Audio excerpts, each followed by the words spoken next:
So I think we're good to go. Let's start. It's a nice first match. That's true. I That's don't think I've seen Yam play for a little while, so I'm excited. yeah, that's a nice first match to begin with, in my opinion. I mean, definitely two very capable players. Two very, well, nice strong set from Ribbon. Very interesting set from Penzo here, but I barely have time to Lola test the can sets. definitely make heavy arms curves, that's for sure. So please let me know in the chat if the sound is okay. Apparently the text is not quite okay, but we'll make it work. It'll be fine. It'll be fine. Yeah. Fairly slow start so far. Lots of feeling each other out, getting things rolling. Although I imagine the ferocity is only going to build up as we go. Also need to change the sound on my end. Like, the game is way too loud. Oh no, I'm usually struggling in the opposite way.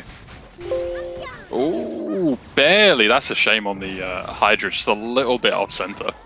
I can't blame Penzo for going for that rush. And so far, we're having almost like we did in your tournament a few weeks back. Very slow, kind of feeling it out start. Lots of chip, lots of just slowly bringing the health down.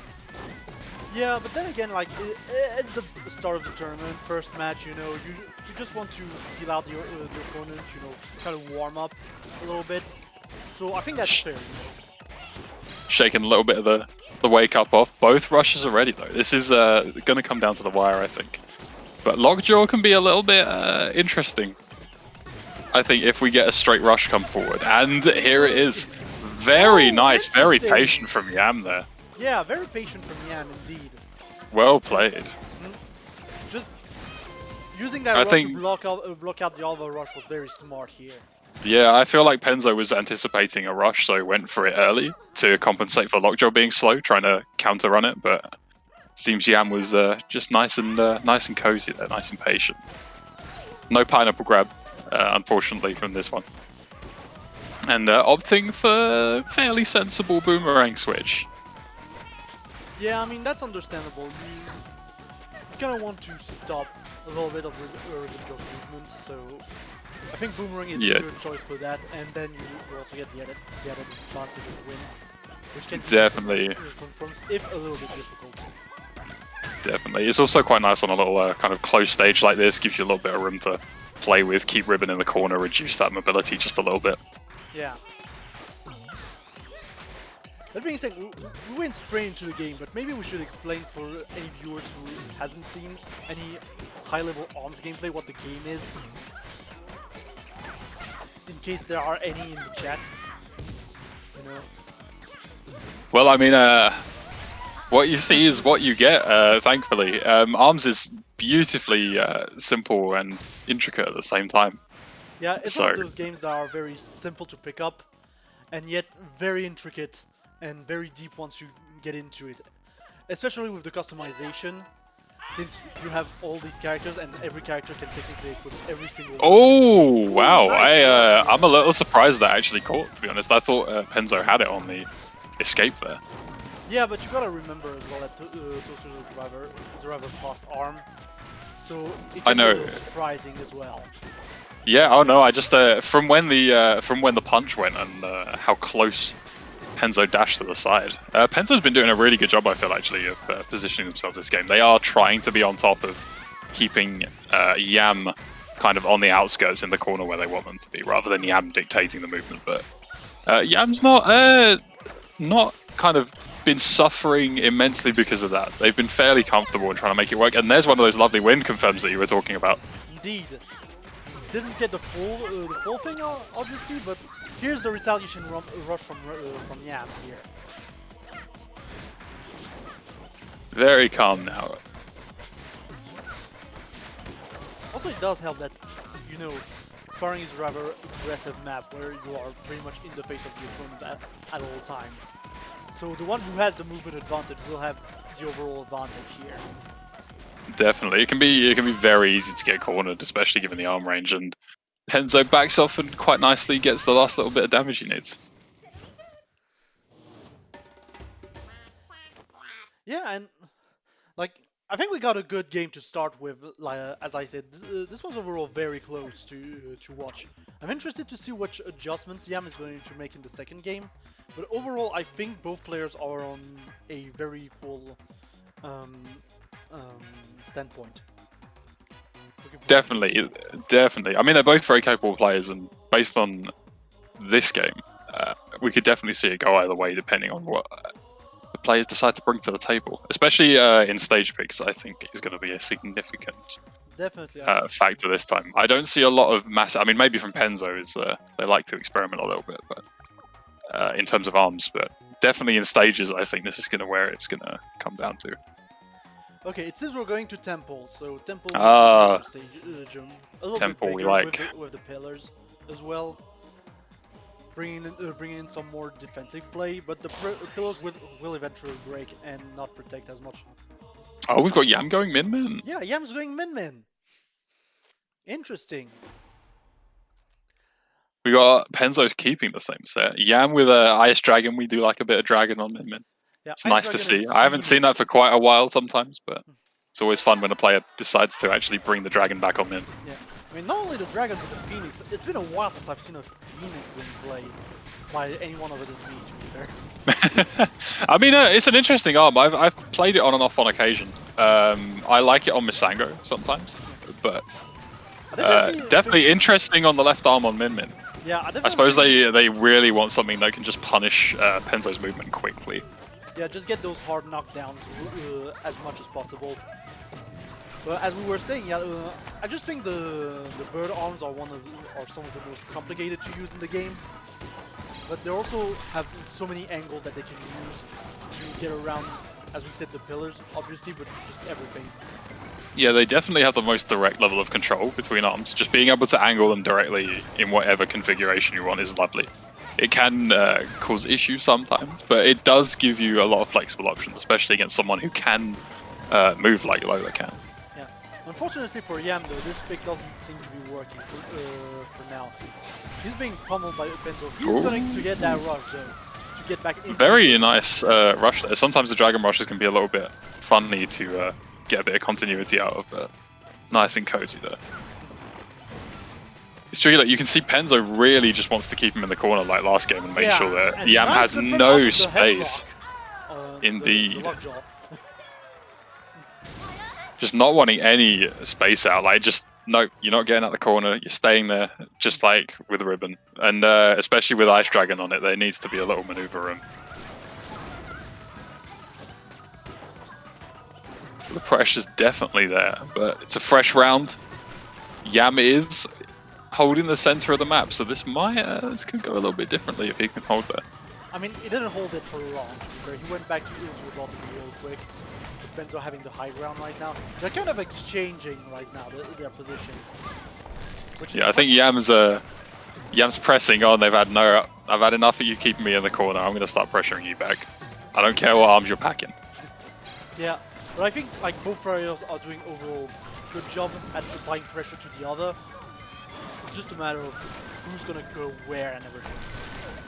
Definitely, there's a lot of feeling out, especially I mean when you're having to swap between such drastically different kind of characters and sets as Yam has. It's going to be a little feeling out, and as this game has been a little bit more even. Definitely a more even game. Penzo is going to get that rush. I don't exactly know what happened here, but whatever. I know if Yam can get a nice little confirm, this could turn around very quickly. Yeah, and that's a shame. But, yeah, that's a shame. Phoenix can be a tricky one on those rushes. I think they probably went for the right angle. It was just some unfortunate timing, and Lockjaw prevails. So yeah, I didn't double check it. Is it 2 out of 3? Yeah, it's 2 out of 3. Okay. Professional stream, everybody. Oh, I'm looking. I haven't played ARMS in quite a few weeks now, and I'm kind of like, I pray I don't forget what any of the characters are. My memory's not too good at the moment. been a bit of a flurry.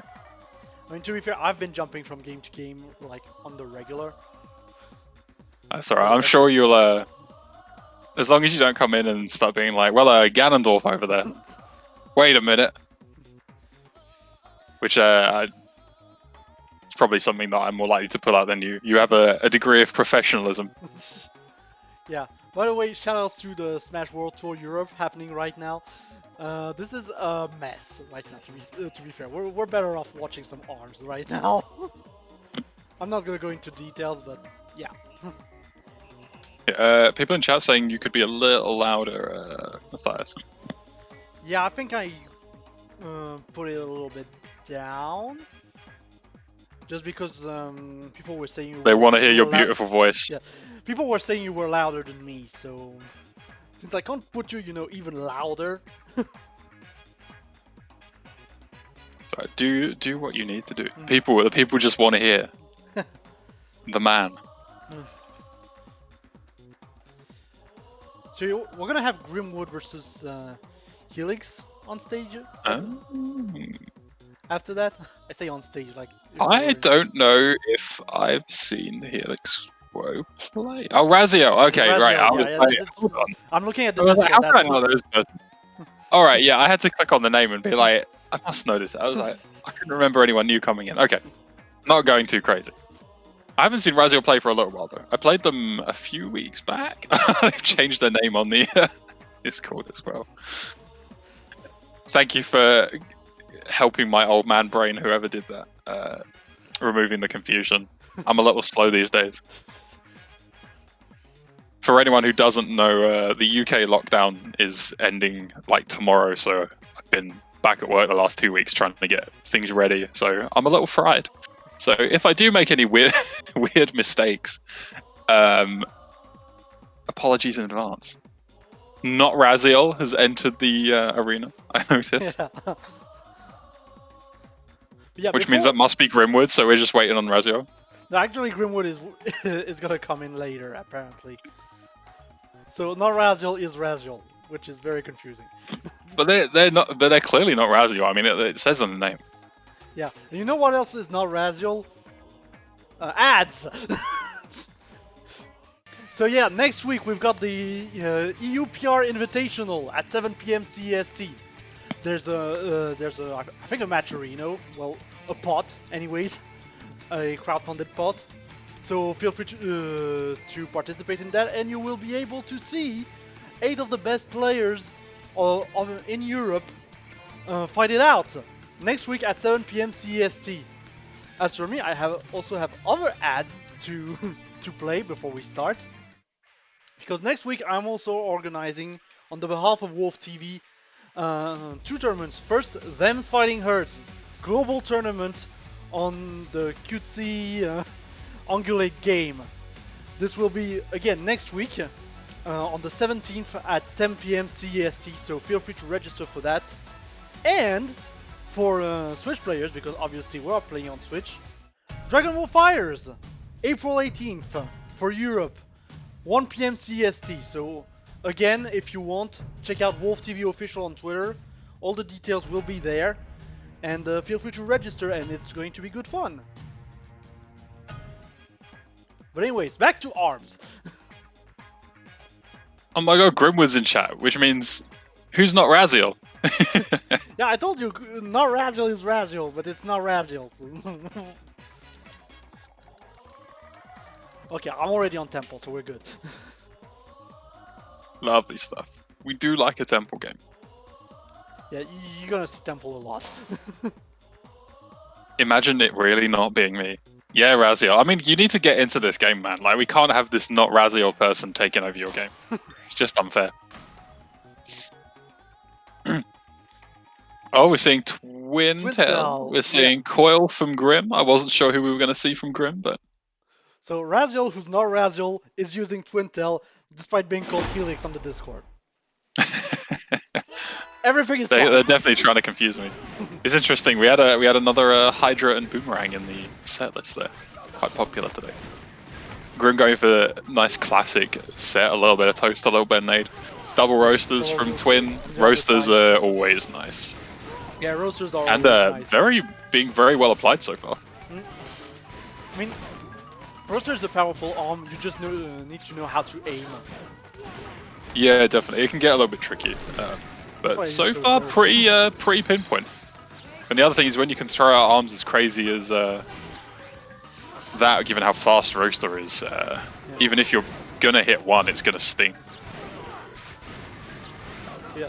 Right now, I feel like Raziel, or not Raziel, or Raziel, is using a little bit too much of the slowdown on Twintel's aura, and it might come back to bite him in the whatever PG. In the arms. Yeah, in the arms. It can Which be a are little bit air. tricky. Hey. Oh, that was an interesting rush. I Yeah, think they were an probably interesting going to try and rush exchange. outbox it due to Roasters, but Grim just had the advantage there. And comfortably holding their position now after a couple of nice early stings from not Raziel. This is gonna be the. But yeah, it can be interesting to overuse the slowdown aura, but I think they're probably trying to buffer themselves out against Grimwood's arms and enable them to counter-attack more efficiently. But it's not necessarily working out too well. Grim's trying to stay on top of it, staying moving to make Raziel's job harder, and for round one it worked out. Yeah, I mean, I definitely think Raziel was using the Twin Tail Dash way too much here, and became a little bit too predictable overall. And in the end, that showed at the end of the game, just the whole health difference was really in favor of Grimwood. Definitely. I'm interested to see what this Hydra pick does. It can be a little funny one, because it will cover the vertical, it will cover the hovering, but as for the horizontal movement, that's a little tricky still. I mean, Roaster can certainly move when it needs to, but... True. Nice Good little grab here. there, using the fact that they weren't on the high ground to just sneak a little one underneath the curving punches there.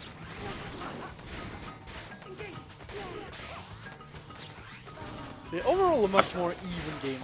I feel like Raziel is making some adjustments. Ooh, Got that rush with the that was a Hydra. little scary, but Yeah, I definitely feel like Raziel's trying. trying to challenge Grimwood's movement and spacing a little bit more this time, and it's working out pretty well. Definitely trying to catch this movement a little bit more. And overall, this results in a much more even game than we've seen first round. Yeah, I think there was a little bit too much focus on trying to control the pacing of punches and the kind of use the spacing to try and give them openings before, whereas this time they're just trying to not let Grimwood run away with it. But Grim is proving that he can resist that kind of change in play style and takes a nice comfy round two. Yeah, like it took a little bit longer to adapt to Raziel's new game plan, but overall, like it's not exactly an issue. Indeed, I'm interested to see what not Raziel's going to bring out. Maybe not Helix. Well, definitely bringing out Mausoleum at the very least. Oh, interesting. Especially against Especially potentially against Coil. Because Coil isn't going to be affected as much by the trampoline if it comes out. Yeah, I'm interested to see. Maybe they just want the kind of round, even spacing of the map, but I'm interested to see how this works out. True, because Mausoleum has at least that going for it. It is a very circular map. It's just a circle, no gimmicks here until until the trampoline comes out. So it does allow for. I think it's one of the more even maps overall, just because like there are no corners or anything like that. Definitely. So it's a reasonably sized map. It really is that trampoline. I think with some effective spacing, you can kind of get around it a little bit. But in the midst of a match, that's not always the easiest thing to do. We've got a Phoenix coming out. Very nice pick. With the Phoenix, and Grim going with the the cold boomerang. I don't remember the name. That is the Coolerang. It took me. I almost called it Chillerang, and I was like, hold on. Same. So used to the chiller, you know. But yeah, definitely wanted to make sure that they can cover the kind of roundedness of this map here, which I think is perfectly fair on Grimwood's part. And Raziel almost wanting to do the same, but I think also make up for having a kind of fast punishing arm that can cover all the angles that Coil can take. As we were talking about the nice merits of Phoenix's angles, but Grim is just hammering it down. Yeah, plus you do get double the arm. Well, not double the arms literally, but you do get a double arm every time you dash with Coil. So it helps cover up even more angles as well. And it's tricky times. I'm interested to see the Quick round, Hydra by the come way. back out. Definitely. The Hydra's back out, the Roaster's back out.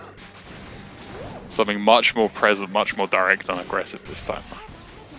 Oh wow, I wasn't sure what the spacing on that was for a moment. I thought the explosion might actually take it, but Yeah, just a little bit. I was actually of room scared there. that the explosion was going to hit after the parry, but fortunately it wasn't the case for Raziel. Now he's got a It good can lead get like against that quickly. Greenwood, but yeah, the arms were broken there. Raziel's striking fighting this time. They're not letting themselves get stuck in the corner. They're continuing to try and fight against Grimwood's. Wow. Ooh. Oh, okay, interesting. That was very bold. Almost worked out. Yeah, it almost worked out, but didn't connect in the end. Yeah, Raziel definitely trying to impose his pace a little bit more in this round. Unfortunately, this rush isn't going to connect. No, it's since the glove changes with the slow kind of progressive reach on gloves, it can be a little bit trickier from those kind of mid-long ranges. Yeah. And that stung indefinitely. And Grimwood takes game 2 in the set. Yeah, quick 2 from Grimwood. Not very surprising, obviously, but yeah, I mean, Grimwood's a monster. He's definitely not known for backing down, that's for sure.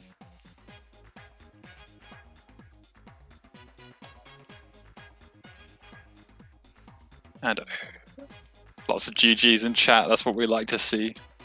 Yeah. Just fair play, everyone. Fair play for everyone, it's always nice to see. And who is next? We are waiting on the holy word of Okrim.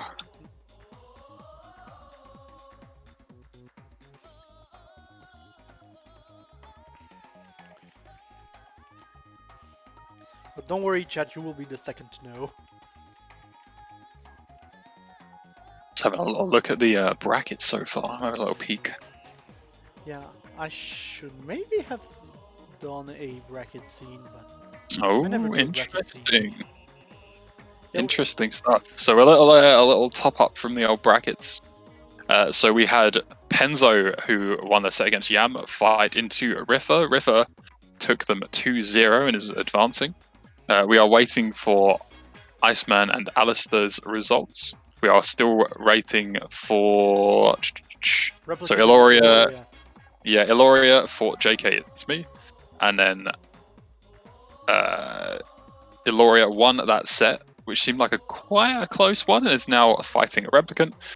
We of course saw Grimwood taking Raziel just now, so I'm interested to see who is going to be playing.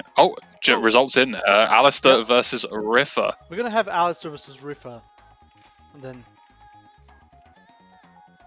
and then it's just waiting for those cheeky results from Replicant and Illoria's game. It's almost a shame to miss that one. That seems like it's going to be quite an aggressive one between the two. I mean, I guess we could just tell them to wait. I know we have been... hold on.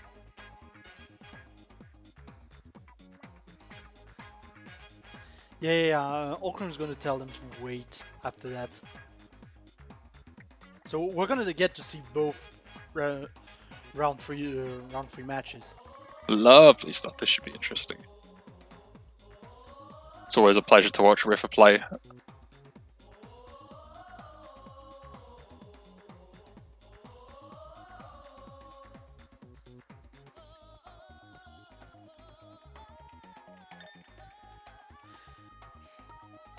Okay, so that should be good.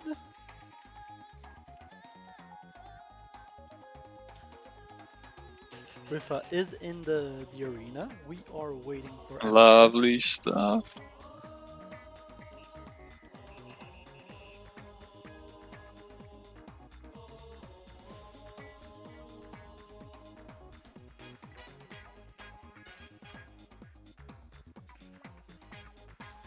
Okay, so Alistair's gonna be there in 2 minutes, apparently. Excellent. Gives me time to figure out where I put my drink. I mean, I have my bowl of water and everything ready. I actually made a sandwich earlier today. I was like, do I make another? And I was like, nah, I'm not hungry today. I kind of wish I'd made a sandwich. I kind of wish I had. The question is, what's the sandwich filling? I mean, we might have some controversial sandwich discussion in chat, but I'm intrigued. I mean, my sandwich was just the simplest sandwich, like ham and butter and cheese.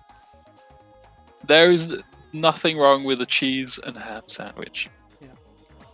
Classic. Not at all. You can't go wrong with it. But I yeah, do Jack, like just... I like a ploughman's. I like a kind of cheese and chutney. That kind of deal.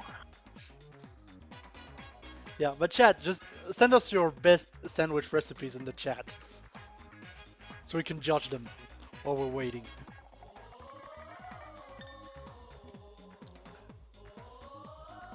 Yeah, I'm not a Oh yeah, I want to man see sandwiches. myself, but... Cheese, ham, salami, cucumber, tomato, onion, just throw everything on top. Riffa, you're a madman. Yeah, that's like... I like a mad sandwich, but that's just, I don't know if you're going too far there. Yeah, that's like the max sandwich. I respect your ambition. It matches your like choice in arms and characters, but that's kind of crazy. I mean, I used to do like very big sandwiches. I'm not doing it anymore. But that was like one piece of bread, then the Nutella, then one more piece of bread, then the butter, and then one more piece of bread. Oh, that's like a British sandwich. We just like chuck bread, anything in bread, and then we add more bread to it. It almost feels like a British response. I feel like my sandwiches used to be way more ambitious. I think I still like to have a. Oh, we got a game time. Yeah, I used to like having like a Sango! mad sandwich. I like a chunky sandwich. I like, if I'm gonna have a sandwich, I want it to be filling and satisfying. But... Hi Poco, how you doing? Oh, hello. I just saw the message. Frog legs and salt okra, and we're gonna have words.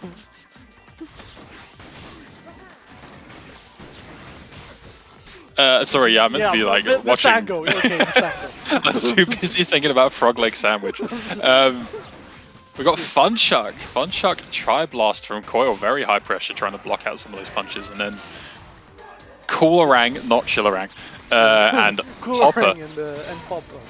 For another very movement aware set. Cracker, not Popper, which is again. Eventually, I will end up writing up my paper on why I like Cracker over Popper someday, and no one will read it and go, "Froggy, you're mad." Right now. Indeed. It's tricky times, but it's not going to take long for Alistair to build that rush back up again. It's very easy with Coil, given their movement and pressure potential. But Riffa's doing a good job of kind of easing off the pressure there, kind of getting slowly brought down, but that was a little scary. Here with the rush. I feel like that was quite a sensible move to try and step back, get out of the pressure zone a little bit, but that did get a little scary. Yeah. Not gonna connect here, however, like yellow rush, not gonna connect. It's always a shame. It's nice to have that buffer with Misango, but if you can't connect the rush, you can't connect the rush. Very ambitious little jump there. This really is going to come down to the next couple of chips. Yeah, it's going to come down to the wire, like. And there it is, a sneaky little bit of, I think that was the Coolerang. So watch that replay. Oh yeah, the Coolerang going around the side. Yeah, Riffa did a very good job coming back from the brink of death in this round. Like, completely reversed it. And I was very afraid that he was going to be a little bit arrogant with that red mask, but no. He just did it like a madman. Yeah, you have to kind of step up with Misango a little bit though, especially against someone with the movement options like Coil, because Misango can lack without blue mask. So I think if you've got armor, you need to be bold. It can be easy to be too bold, but I was expecting a little juggle up on the rush there, but not quite. And Riffa really holding the ground with the red mask there, keeping Alistair in the corner. But no confirm and a knockout of the rush. This really is going to come down to just like one of the prongs on the Cracker, unless Alistair can step up and put the squeeze back on Riffa. But we do have that rush coming up very soon now. Yeah, but right now Alistair has the pressure advantage. Like all it can take is one little punch. Doing a really good job at just keeping Riffa at bay. Now this is going to come down to whether Riffa can make the advance, I think. But it's a little tricky. That's a lot of high pressure arms there from Alistair. Yeah, no, that's not going to work. I think very sensible though, holding the rush. Yeah, definitely the better choice here. I think given the spacing, they couldn't guarantee the connect. I think very fair there from Yeah, I mean, Alistair trying to bait out the rush. Yeah, I mean Alistair couldn't hit Riffa anyways with the since he had the yellow mask, so I think it was a good call to actually use the rush to block, to cancel and block. Yeah, even the playing ground get a little bit of danger out of the way, but Riffa's still hammering on the pressure. That's not stopped him in the slightest, doing work with the red mask once again. And both of their rushes are pretty much back, but Alistair's got a lot of work to do to catch up. Yeah, if they want to take this. So far it's been the match of comebacks, you know. Riffa came back and then Alistair came back, so I wouldn't put it past him, you know, to do it Definitely. again. But, and there it is. Yeah, with that rush, it's not going to be possible. It's the problem with grabs sometimes is they can be fantastic, but where you're committing both arms, it can ruin your options sometimes, and Riffa took full advantage. I mean, especially if you can't cancel with rush or something. Indeed. It's a very committal, grab is a very committal option overall. I'm interested to see what we're going to have on the stage pick here. I do like seeing DNA Lab.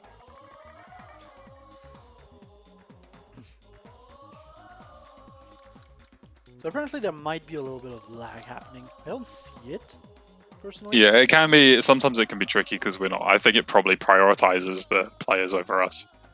Yeah. I mean, maybe I think we're a little bit on the delay in spectator mode, which is exactly. I'd be interested to know because sometimes you can see stuff happening if you're spectating the game, and then sometimes it can be a little funny. Yeah, but it mostly happens when you have like Japan, for instance. When you're watching Japan. Oh, we have another DNA Lab game. Yeah, we're going straight back to the DNA Lab for like the salty run back, as I like to call it. Any changes here? We've got Tri-Bolt instead of Tri-Blast. I don't think Riffa changed anything. Although we're going to see Megawatt. Look at the Megawatt. Like, oh man, this is something. So I used to run a set very similar to this on Missango, and I love. It's a super mad thing, but I love Megawatt on Missango. It's just such a bizarre pick, but Missango has so many options to make it work with the masks. So I'm very excited to see such a bold decision come out in a match like this, especially against someone as mobile as Coil. Yeah, I don't know if the Megawatt is the best option to actually catch the movement of Coil. It probably isn't, but it can put a surprising amount of pressure down. Just having this massive, especially with the red mask, this massive arm with shock kind of chunk towards you, and you're losing out on punches. It can catch you off guard sometimes. Yeah, sometimes it's just about the mind game. You know, you see the big one, and you're like, what am I gonna do? What am I gonna do? And in fact, you get hit by the small one because you're trying to avoid the big one. But this does not happen this round. Indeed, like it's. I hate to admit that's happened to me more times than I want to admit. It's very easy to focus on like a big scary part of the build and forget that there's actually another arm there chipping you down piece by piece. Yeah. But Riffa putting it away, he's going, all right, we're going back to the good stuff. Yeah. Just going back to quick arms to actually try to catch the movement. And once again, causing the stalemate here. I mean, it can be a little funky, but at the end of the day, if Alistair does take it, bait it out, and then take the block, it's still a little bit of chip damage for Riffa. It's still a bit of shield pressure, so it's a step forward, but only a small one. Yeah. Plus, I don't think these arms are necessarily the best at breaking shield, so does that. That was a very close chip of the old roaster there. Yeah, Reaper is doing a very good job right now at trying to dodge everything. Dude, I think they're just trying to ease their time out, get themselves into a position where they can confirm this rush and just put the end down. Oh! Ooh. Yeah. Very nice. Very reserved, not using the rush. It could have been very easy to just use the rush, but they no, pop is bust. No. Yeah, I mean, Rifa knew that he had yet another round anyway, so if he won. So keeping the rush was definitely the good call. Unfortunately, it didn't matter in the end. This one's the feisty one. Yeah, shield is low right now on Alice's side. Gonna have to be really careful with the block.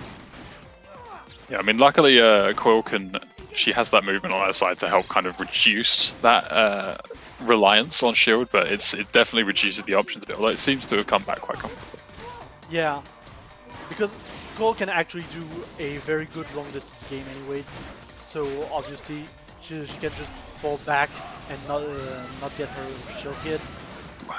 Ooh, this is gonna come down to a single prong from the Cracker coming out. Yeah, but again, we've seen Alistair win these. Whoa! Ooh, but not this one.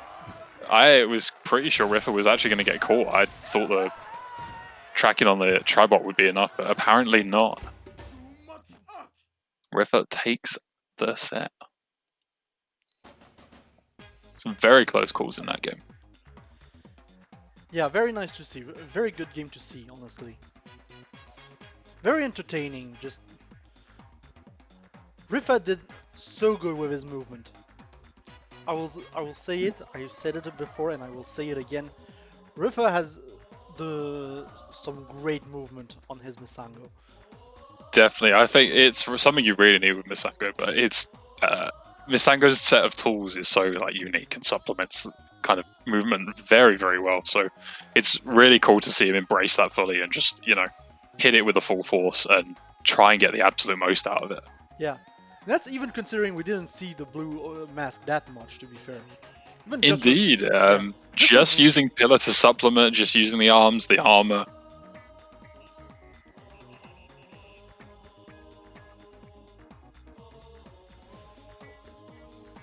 But yeah, very nice stuff here from Riffa. And now we are just waiting for Replicant versus Grimwood. Oh. Grimwood is going to be a couple minutes to sort something out. So back to sandwiches. What arms do you like in your sandwiches, people? I mean, you can use a roaster to, I guess, heat up your sandwich. Like a cheese toasty. Oh gosh, I could murder a cheese toasty right now.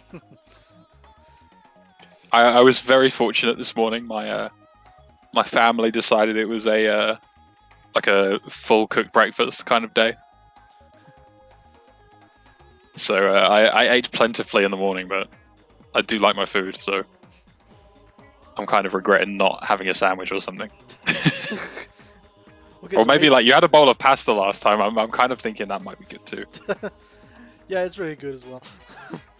There was a discussion in the Discord recently on what arms you would eat, and Alice had the glorious idea to take the eggs under the fish. That's such a good idea.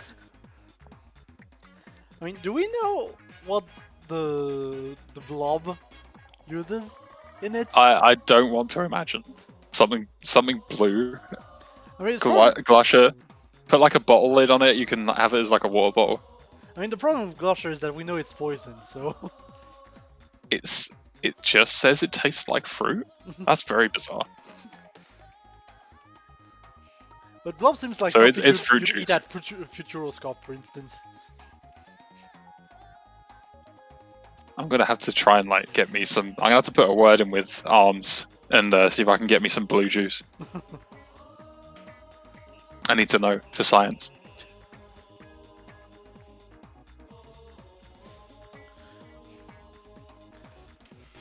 Yeah, I think there's definitely some interesting stuff you'd have to consider in the Arms lore. Like some of the implications sometimes are mad. Interesting. Yeah, definitely. I would really have loved to see more elaboration on some of this stuff, but what we got was definitely an interesting take on all the things that are kind of possible in the world. Yeah.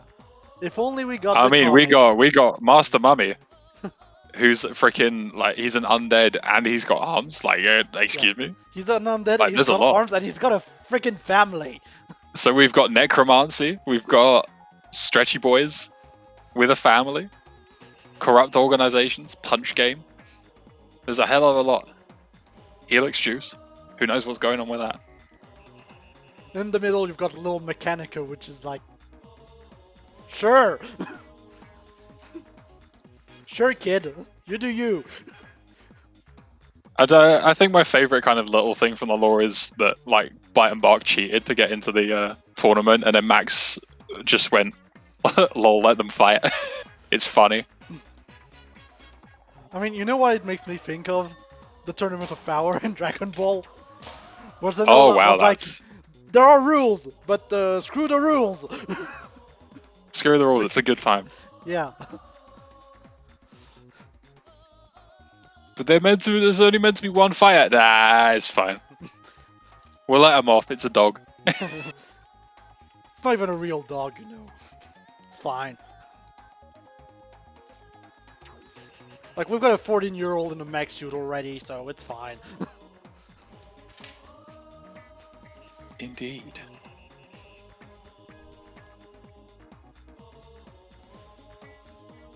Dude, I just realized as well how heavy. Like, it just occurred to me, like, how freaking heavy must arms like Megawatt and Megaton be? And you've got like, 16, like I say 16, like 20-year-olds lifting these goddamn things. Like Lockjaw, like to think about what's inside of Lockjaw arm or like the Whammer or something. And these are just like kids just throwing these around like nothing. It's like, dude, how strong are these people? Look, I mean, Twin Tail does it with her hair. Yeah, like, you need arms to wield arms. You do. Like, everyone must be like secret swole. Maybe it's like a secret thing of the genetics. And speaking of Lockjaw, we got it. Also, how do the genetics know that like the arms need to become the thing that they love? Like, that's bizarre. It's like some weird psychic stuff happening. It's called destiny, you know. Although, I mean, Lola almost seems like it's one of those things where it's like, hey, if you eat so much candy, you're going to become candy one day. Oh. Yeah, I guess so. Not that Lola probably minds that, but very kind of Yeah, dodgy rush. slow run games so far, kind of even. But Grimwood is not that far behind and has Rush ready.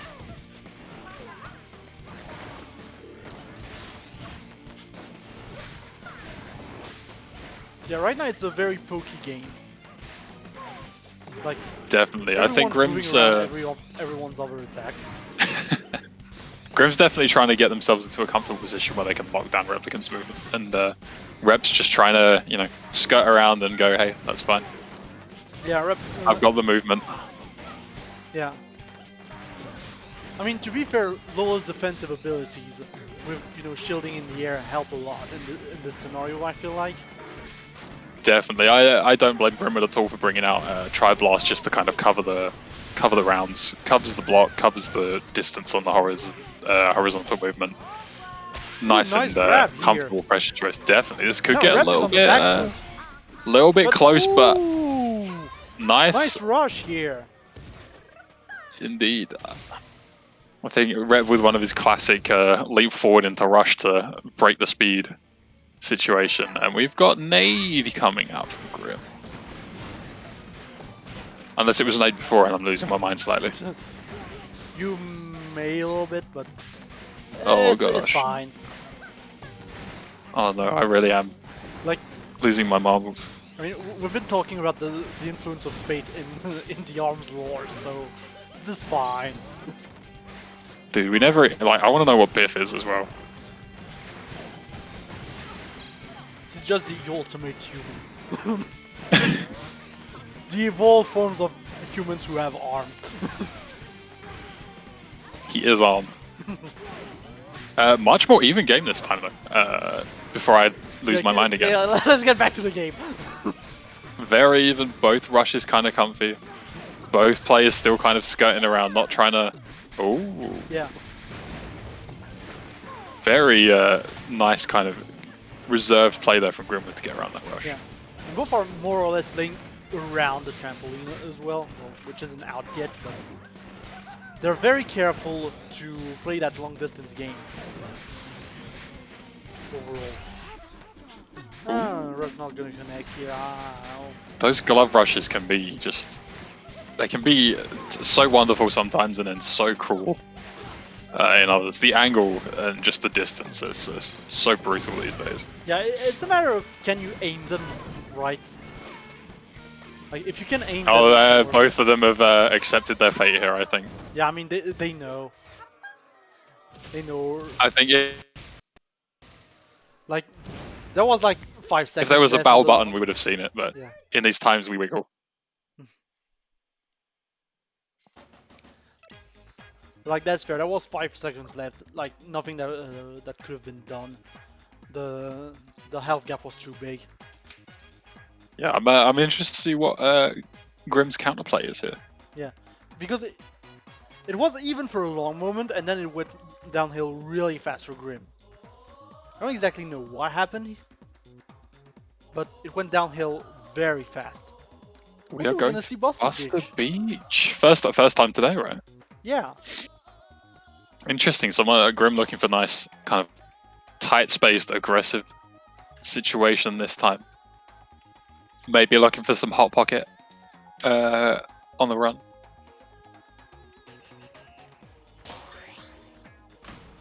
And the brass is out. We are definitely going to see some aggressive play this time. Yeah. Not that we don't see aggressive play from Grimwood as normal, but we're definitely going to see him go for the kill this time. Yeah, we're going to see more aggression, is what we meant. We've got corners, we've got tighter spaces, and we've got the magic muscles. And we've got nade. Always nade. Net the nade, you know. But yeah, anyways, as we were saying, like, Grimwood losing no time trying to trap Replicant in that corner. Unfortunately, gonna get trapped right back, right away. Definitely, it's a tricky one because Grim excels in trapping people down and just pushing them into a space where he wants them to be. But at the same time, Replicant is tremendously good at being comfortable, kind of at whatever range they're playing.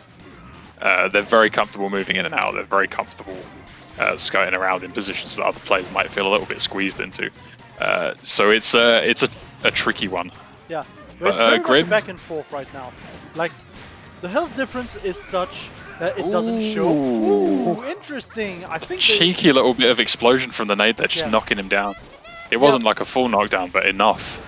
Yeah, it's like the nade interrupted a little bit of the rush, but didn't knock him down. So interesting stuff. Now this could go down very quickly. We do have the 25% health buff here. Yeah, here's the max. Grim is on a slither. But there it is. Just nade in the face. Nade in the face. It can be so fast when with the comeback buff. Sure, it can be surprisingly fast when he's buff. You got the armor, got the damage. But I think it can be felt even more because the arms are charged. Not necessarily because he's that much faster in terms of movement. He is actually notably faster. He gets a considerable buff to his movement. Not like a crazy buff to his movement, but a notable increase to his mobility when he gets his muscles up. And Grim definitely showing this time that he can get people into a really, really compromising pushback position there. Yeah, and I mean, just Grimwood doing a great job right now at pressuring Replicant. I feel like Rep has difficulties just finding any answers to that overwhelming pressure. Can be tricky. Sometimes Replicant sets and his spacing can do an amazing job against it, but Grim really had him on the run this time. He made sure that Rep just could not have a little bit of breathing room to work with. And the Magic Muscles take it in round 2. Very good game from Grim, just overall doing the adjustments needed. The max rep's really working right now to put on the pressure. I'm very interested to see what we're going to see from set and arm responses. Replicant's not afraid to switch it up between players and between sets, so I'm interested to see where we're going to go from here. Whether he's going to stick at it and try and keep the pressure up, or whether he's going to go for one of his other reserve sets and switch the game up a little bit.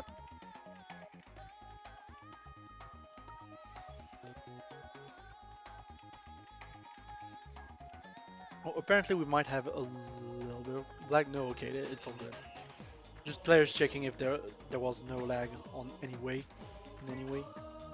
Oh, I've missed some messages. I mean, oh, that was the fruit. Massive stage. Brass is the weight of attained to use muscle mass alone. Oh, definitely. We've been easily lifting something like Mummy. Yeah, exactly. It's like all the characters are so like hench. Rep's been overall playing amazing recently. Yeah, he's definitely been playing tremendously well at the moment. Like he's had a really strong run for a while now. Buster is Brass's best stage. It's definitely a strong stage for him. Any stage that you can corner people, any stage that you've got a lot of space control, and is going to be a struggle for Brass to get around, or to get around Brass rather, is a tricky one for. Oh, that was weird. Yeah, that was. Okay, it wasn't just me. Yeah, the game didn't want to load Brass for some reason. Brass.exe has stopped loading. Oh, we've got the.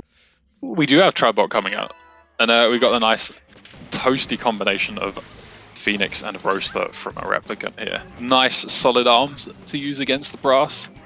I will say I like the stage pick from Replicant because it's going to give him more space than on Buster Beach. Definitely, it's a tricky one because Max Brass doesn't have a direct corner to go to, but where it's kind of even all the way around, it does mean Grim can kind of keep Replicant skirting around the edge, but as we all know, Replicant can comfortably do that and still put out some damage, so I'm interested to see where this goes between the two. Ooh, good knockdown. Very here. nice there from Replicant. Yeah. I think a well-intentioned rush from Grim there, but like, for intents purposes, right now, Replicant is definitely dominating the match.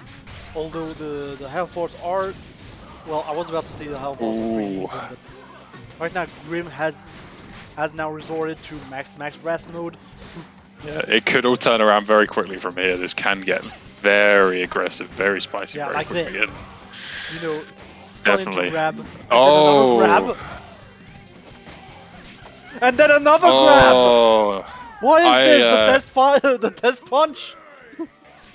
I wasn't quite sure what's happening. I wasn't quite sure what we were going to see there, but sometimes it can be good to just go for something like that. Yeah. Sometimes consistency is surprising in places you wouldn't expect it. Yeah, just straight up going back to test punch strats, you know. When it works, it works. Not gonna complain here. Oh, the test punch. Yeah. Feeling nostalgic. But that's definitely gonna hurt for Rep though, mentally. Getting caught. Definitely, I do feel like Replicant's been playing more comfortably on this stage though, in this set. Even though things went a little bit sour for Replicant towards the end there, in the last game. Yeah. He definitely seems to be playing in a more comfortable limit of himself. Yeah, he's definitely not the most out of that rush there, but yeah. He's definitely doing a better job at just dealing overall with the Brass pressure while applying his own. Definitely, very reserved, walking around the rush there and just going, nope, I'm out. I'm going to stay here. I'm not going to make any risky plays.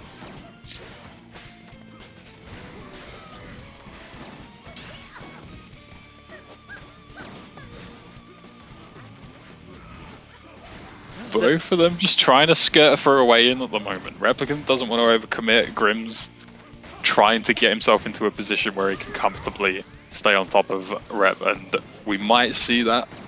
Rush is around the corner. Yeah, Rush is on the deck now. Both players definitely need to be aware of that. And time is on Hey, the on the deck as clock. well. Oh, Reading that rush like a book. that was interesting there. There could have been a lot of things that could have happened just then. Yeah, a lot I of think things could have happened, but very tricky decisions from both players there. yeah.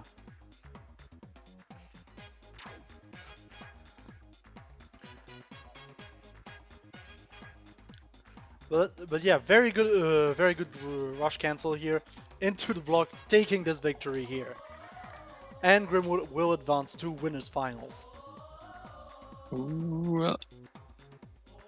Riffa and Grim, a classic finals. Love to see it. You love to see it. Oh, it might be getting it right now. I think if they're ready to go, I'm gonna grab myself a little top of water. I want to be hydrated for this. Yeah, apparently they're going I'll leave right you. now. Oh man, I gotta run quickly. Then I'll go get some water. I'll leave you without the pain of my voice for a few minutes to recover before the finals.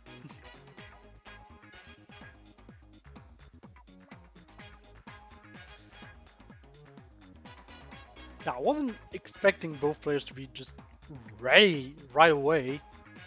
Like after, especially Grimwood after such a tense game.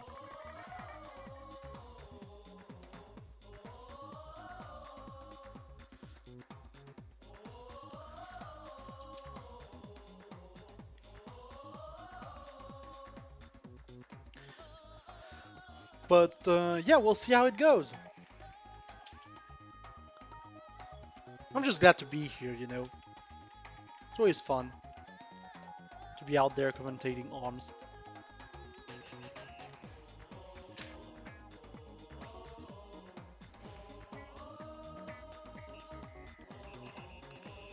Just nice, you know.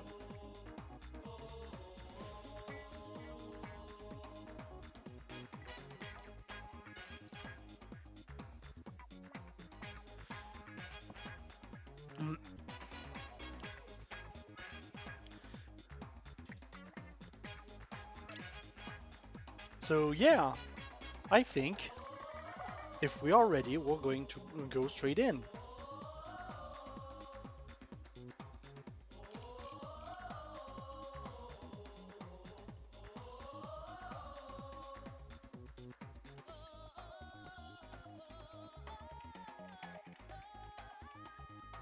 Going straight to Mausoleum, okay.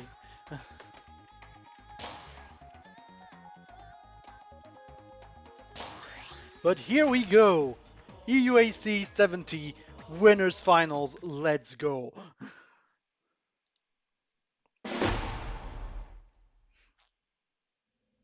Going straight into it, I need to fix that at some point.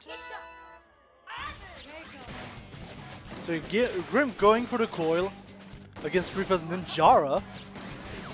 You know, I feel like I don't see many Ninjaras anymore. So that's always good to see. It's been 15 seconds and no one has touched anyone. Just doing great job with movement from both sides.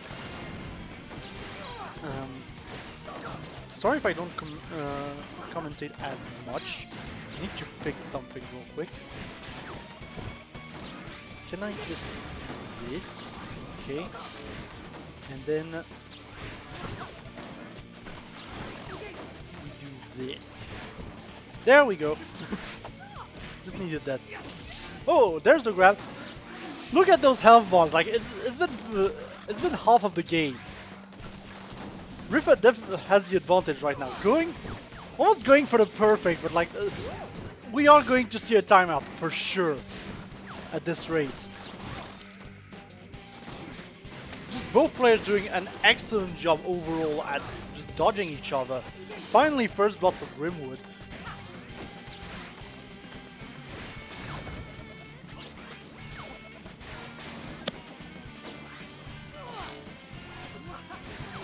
Ooh, I've missed some spicy action, it seems. Yeah. This is a very even game, isn't it?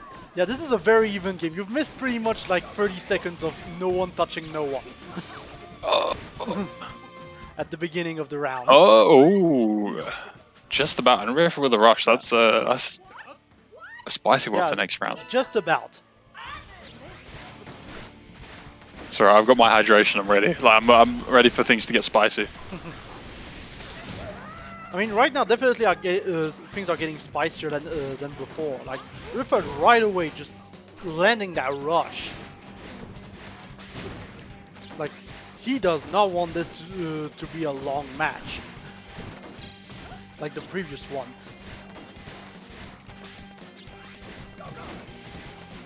Definitely.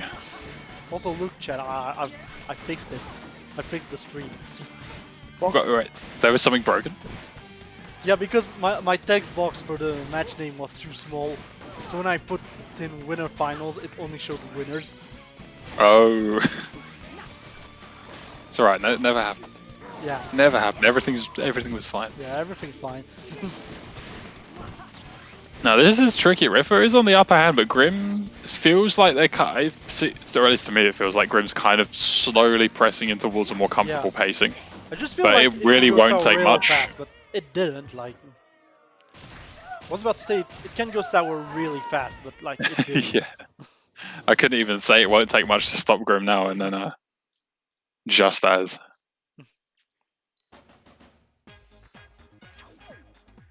Seems Mauso is not the one. Mauso? Yeah, Mausoleum. I feel like it almost feels wrong to say Moz. I should just say Mausoleum. Going to the beach. Ah, classic. Brass on the beach. I mean, if we see Brass, that's always the question.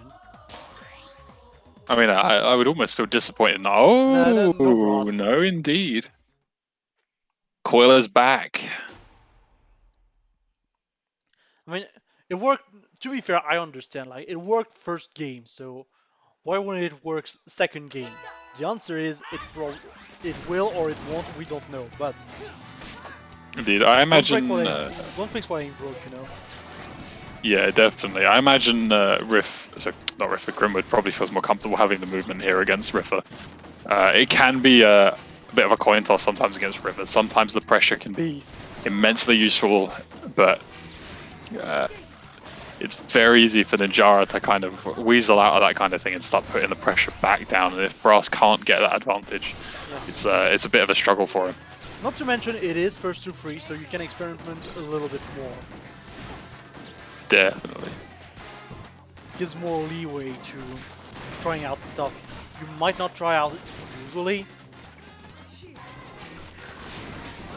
Plus, like, both players are playing each other regularly, so they kind of know each other's playstyle, so they have a little bit of an idea of what will work and what wouldn't.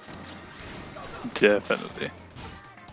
I mean, definitely, we're seeing it slowly creep away into a similar situation as last game. It's strange because Grimwood almost feels, from the way they're positioning themselves and the way they're playing, more confident this time around. But Riffer's not letting that confidence kind of impact results. Although he's definitely looking more confident right now. It's definitely creeping forward slowly, but it is very, very fine line for Grimwood right now. Yeah, I was wondering if Riffer was going to burn that rush, but yeah, no need. Just laser him. Definitely, it could have been very easy. I mean, Grim has the movement options of Coil to kind of sneak out of those kind of things. All it would have taken is one sting from that roaster, and things would have been very, very different. Yeah, rush isn't going to connect on Riffer's side, unfortunately. Can be a little tricky from close range with the dragon, unfortunately. True, and just once again, coil movement. Whoa! Easily get away from this. Indeed, Grim. Oh my gosh, Riffer just charging that rush so fast. Yeah, Riffer's charging the rush almost as fast as Coil. That was a rough one. I almost really thought impressive. that Grim would have enough buffer to get out of that for a moment, but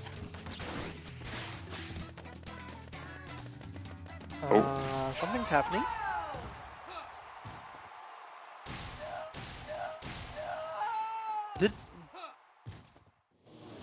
I think Grim was just like, yeah, let's go to game 3. Potentially. He's certainly ready to go. Yeah, because they're going straight back into Buster. Are we going to have a changing character, I wonder? Yeah, we do indeed. Like, the muscles are out. Yeah. I mean, the core wasn't really working out in this matchup. In the end, No, we got Chakram coming out instead of Coolerang this time, trying to get those big old sweeps in there that Ninjara doesn't like. Yeah, definitely going to try and catch that side movement a lot more with that. But right now he's stuck in the corner, so...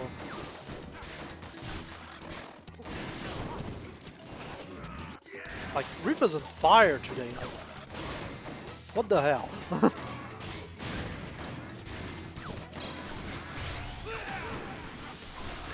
Rush isn't going to connect, however.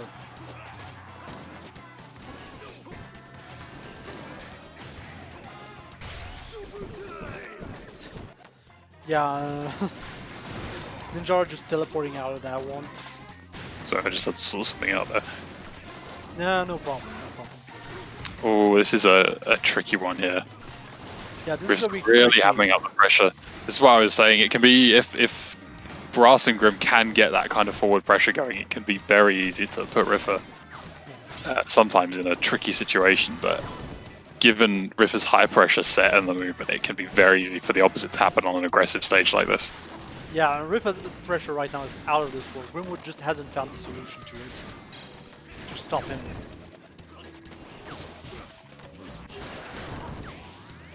Although maybe both Rest will be able to do something, but I doubt it, honestly. It can turn around very quickly, yeah, and a little bit. Oh, but no, not confirmed. There but it will is. Get caught by that rush. Oh, ooh, and Grimwood has the health advantage right now. That was spicy. I'm a little bit. I mean, I say I'm a little bit surprised, but Ninjara's blocking for the rush confirmed there. But that it was enough. It was the right call, I feel. Yeah, it definitely was the right call overall. Now, as for whether we're going to see that kind of push this time round, I'm intrigued to know. I mean, Riffer has to be a little bit angry right now. Like, after slipping that round away, you know, letting that round slip away. Like that. Definitely. This is that dangerous corner situation. Nice confirm there. Grim dishing out the damage. And again, just holding that spacing. Riffer on 1 health right now. This is definitely the best Grimwood has been looking, and yeah, there we go. And that's how quick it can be. It really can be a coin flip sometimes. It's just, do you let the Brass get in his zone, you know? Well, it's whether you can stop him from getting in your zone sometimes, which is the tricky part. Sure, given Riffer's ability to zone, usually it can be quite tricky, but sometimes the Brass just keep going. Although we've got a very big stage here, lots of open space to maneuver, so potentially a different result. Definitely, this is the think this is the idea right now. Just trying to get all of the space, all of these pillars to play around, to try and prevent the kind of pressure that happened last time. Definitely. Did we see a switch from Nate to Roaster from Grim as well? I mean, yeah, he's not using Nate anymore. I don't know about if the Roaster is definitely better in this situation. It can be tricky. Sometimes it's easier to have like something that's just fast and direct, and sometimes it's easier to have Nate because it can catch out those little bits of movement. But it is, with Chakram paired up, quite consistent, powerful damage. So I understand where the pick's coming from. Yeah, it's a good point. But again, Riffer not letting Grim into his space. But we do have the comeback buff. Yeah, and as we've just seen, it can go really bad, really fast. But then again, it's we have 35 seconds. Like, how fast can Grim actually chip away at Riffer's health before Riffer chips away at Grim's health? Yeah. Can be tricky. A couple of punches from a roaster and a rush can make a massive difference, but Grim couldn't quite get themselves into a position where they could capitalize fully on that. And so right now we are on match point for Riffer.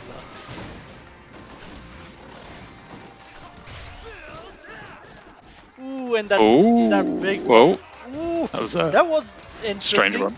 Yeah, Riffer like dashed into that one. Like, it missed and Riffer dashed into that one and fell out of it. That was very odd. Ooh. This is going to be a clean escape though from Grim. Definitely. Riffer's pushing up on Grim though at the moment, trying to keep him at a consistent range. But he is behind right now, and there is a rush coming straight up from Grim as well. This is going to get dangerous. True. Like, we have an interesting situation right now where Riffer was definitely going to put the pressure again, but Grim has been doing a little bit of a better job at dealing with it, especially now that most of the pillars are gone. It's a very weird thing. Definitely. This is very... Riffer's really trying to put the squeeze on Grim right now, and Grim's just kind of going, nope, I'm not going to let you do it. I've got the advantage. I'm not letting you take it back. But Riffer's got a little bit of tenacity here. He's fighting back. This is going to come down to a rush. And the rush was Grim's. Yeah, and now both players do not have rush going into the final round. So I think the decision making was actually really good here overall. Definitely, it's a fresh slate for round 3. Well, as fresh as it can be, because once again, like, most of the pillars are gone already. There's still one here. Just the one. Yeah, there's the one pillar, you know. Although neither player is certainly shying away from each other. They're both they're fully ready to get stuck in. Yeah, they're going like in the open space.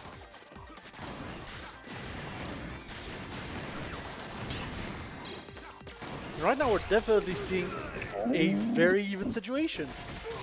Although that nice little catch on the end there, but yeah, nice little catch, but like that's only 105. Oh. However, that's going to be a full rush. Still fairly even in terms of health. Riffer with a bit of an advantage, but yeah, it's still fairly even. Like, we're still talking about max grass on the other side. Definitely, that rush is charging well for both players. Is charging up very quickly. I mean, I think having Roaster on one hand there and the Tri-Blast on the other hand, those are two arms that are very good overall in my opinion at building rush. So there's that as well. Ooh, I was almost expecting a Chakram into rush confirm there, but there it is. There's and I think that's enough. Not quite, not quite. Not quite. Almost got the grab here, but unfortunately... I was expecting sort of 340, 350 damage there, but this is gonna come down to a last second punch or grab, I think. This is last and hit. There it is. There it is! Whoa, that Riffer, literally without the little explosion chip at the end there, that wouldn't have been enough. Riffer taking this last second to secure the win. Madness. I need to quickly sort something out in the background. Don't hold up on me. I'll try and be back to see what spice is going to be happening ASAP. I mean, overall, I think we're going to take 5 right now. And we'll be back as soon as we can. So don't leave the channel. We'll be back right away.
Hello, hello.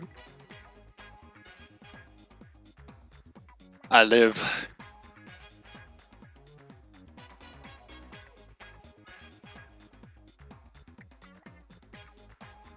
Okay. Oh, is it?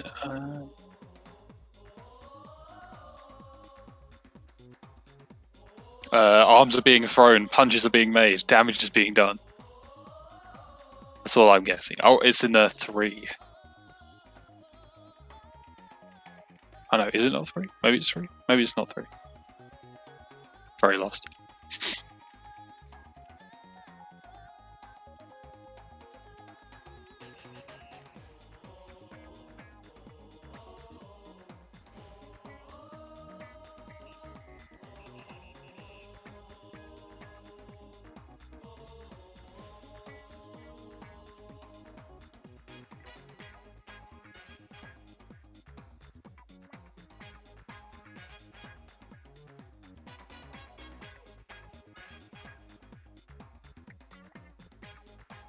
So I was chucking on a jumper. Okay, yeah, there is. It seems to be the case.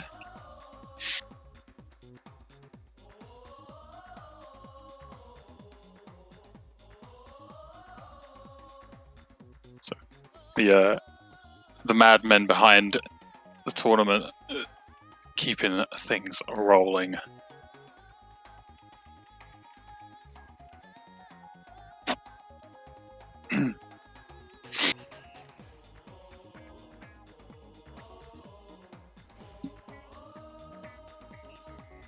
Yeah, we are blessed today to be commentating with a team doing all the behind the scenes work while we just talk about sandwiches.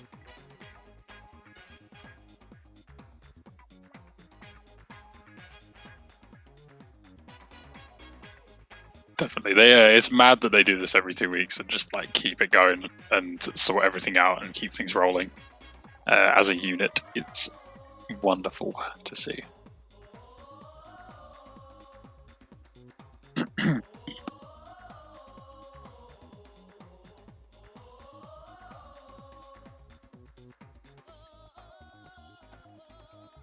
That would definitely be a good time. EU is full of units. Yeah, you would say that given that you're one of the team rep. It is true though, and you're definitely among them. That's for sure.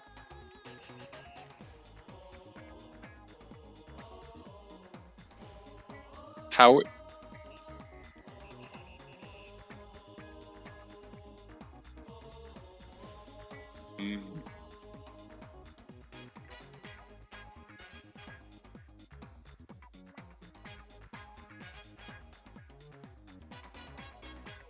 There would be a way to make it work, that's for sure. Apparently they can only hear me on mic.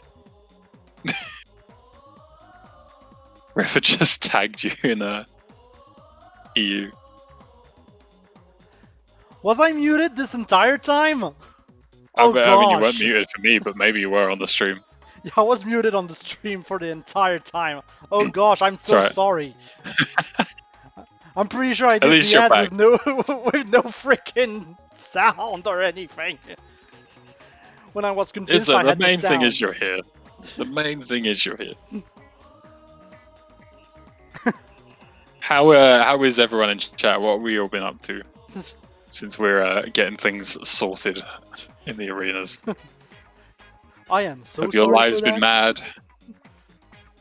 We all thought Game Froggy had finally snapped. Dude, I'm very close. I don't blame you guys. Froggy just having conversation. Dude, I honestly, I had a stream with Griffical a couple years back where we were playing Lethal League, and I completely forgot to put him on the mic on stream, so it was just like 2 hours of me talking to myself. So it's been known to happen. But yeah, to recap what I was supposed to be saying, one PR Invitational. Make sure to check it out next week, April 17th at 7 PM CEST. There's a prize pot which you can contribute to. Second, I'm doing Them's Fighting Herds next week if you want to register. This is It's a good game. yeah, Do it. very good game, very good rollback as well. April 17th. Very good rollback.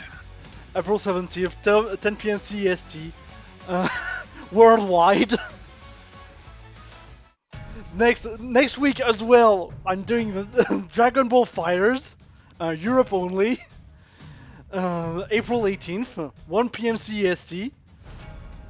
And the other thing was, I was saying that we should do a regional crew battle at some point. Maybe on multiple weeks to have multiple crews.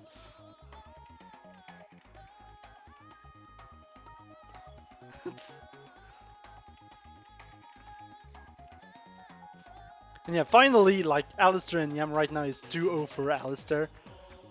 We're still waiting for the results of the lag dispute. Apparently results stand, so there's that. Okay.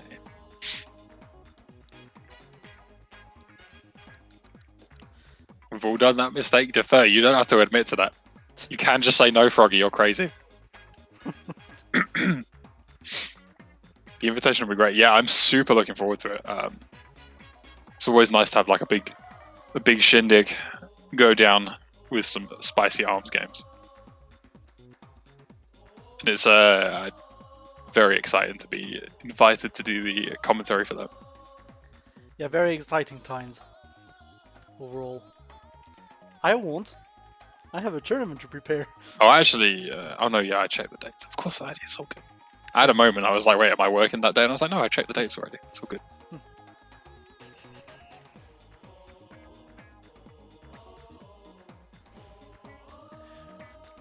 Okay, so... Yeah, honestly, actually, wait, sorry, I just need to check something. Just thinking about them fighting hurts. There's something that I'm pretty sure, hold on.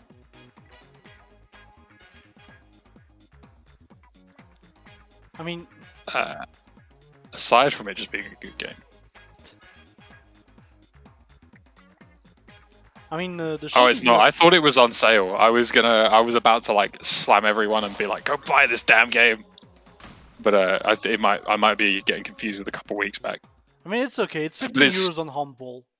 Like, yeah, it's like £11.30. Oh, we got a game. Yeah. It's like £11.39. Go buy it. It's great. And buy it on Humble to support the devs. Definitely buy it on Humble. Do it. And play Paprika because she's great. The computer would let me change scenes. That would be nice. Here we go. But it's okay. We didn't miss much. Like, thankfully, the round isn't over. Far from it. You know, it's just there was some punching, there was some damage. Yeah. And we've got Birdchuck and Funshuck in the same match. I haven't seen this for a while.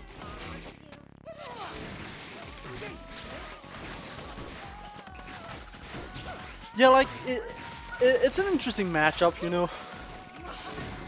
Like, we've seen it before, to be fair, the whole Coil versus Lolopop matchup. But still, just having Funchuck on deck, like... I don't even remember last time I've seen Funchuck before. I mean, Alistair definitely played into the sets early. It's a bit of a strange arm sometimes, but it does a good job of screening things out. Yeah, it's Get stun on it. arm. And it's very high pressure on block. Yeah, I was about to say, it does especially. good chill damage, if I remember correctly. And then Replicant with the Birdchuck to do the same but the opposite. But Popper doing some nice work there, just covering that movement Coil has. And here we're going to see some shield breakage potentially. Oh no, no, not quite. About safe. It's just whenever I see a Funchuck, I expect it. Yeah, but shield was to be full, the end so... of shields. Yeah, but the shield was full, so there's that. Oh, I think Alistair wanted to make a safe break to try and sneak a punch in, which I don't blame them for, but Replicant just had it covered with a popper. Yeah, that is unfortunate, but that will be the round 4 rep, so... I don't think... Oh, we've got the popper change from Replicant. I'm surprised he didn't keep going with popper, instead switched to a roaster. Definitely wanted some meaty damage this time rather than the space coverage. Nice little rush there. Replicant unscathed as of yet. Yeah. And I opened my big mouth, didn't I? Yeah, I mean, commentator's curse, we know it always happens. It's fine. Evening out a little bit now. But again, with 2 roasters on the table, it can be very quick to turn that around. Like, lots of uncharged roaster hits, that's for sure. Yeah. It's just, they've been exchanging hits really well. Like, right now, Alistair has the health advantage, but I'm fully expecting, like, Replicant to pull out something, maybe. It's been a very even game. Be it round 1 or round 2. This is a tricky one, because it would be very quick for... And that is enough damage. I was going to say it'd be very quick for Alistair to switch things around, but Replicant just had Alistair against the wall waiting for the opportunity, and full well took it. Yeah, and just as a reminder, this match is first to 2, so... This is already 1 point for Replicant. This is a really good position to be in. Wondering to see what we're going to have as a response from Alistair here. I mean, if you were Alistair, which station would you pick right now? Oh, that's a tricky one. It would need to be something with a hard corner for me personally. Because Rep, he's very comfortable skirting the ranges. You need to lock him down into a position where he has as few options as possible. So something with a hard corner, or something that just supplements Coil's angles very well. And we have Buster Beach. Yeah, Buster Beach. I mean, I guess that works as a hard corner. Yeah, I mean, you'd have the dangerous hot pockets, and there is that little bit of a kind of platform almost between the 2 portions of the stage, so that will give Alistair some angles to work with. But at the same time, Lollipop has a little bit of height to work with, a little bit of movement to work with as well, so it'll be down to whether Alistair can pin Replicant down into one spot, which is pretty difficult anyway. We got the same arms from both of them again, I think. Okay. Alright. The cable... Alistair's cable's DC'd. Okay. We are troubleshooting the issue. That was the fastest perfect I've ever seen. Congratulations, Replicant. Yeah, congrats, Rep. I'm going to go call Guinness World Book of Records on your behalf. Sorry, Alistair is just sorting out his connection, I believe. Yeah. Yeah, the first perfect on stream.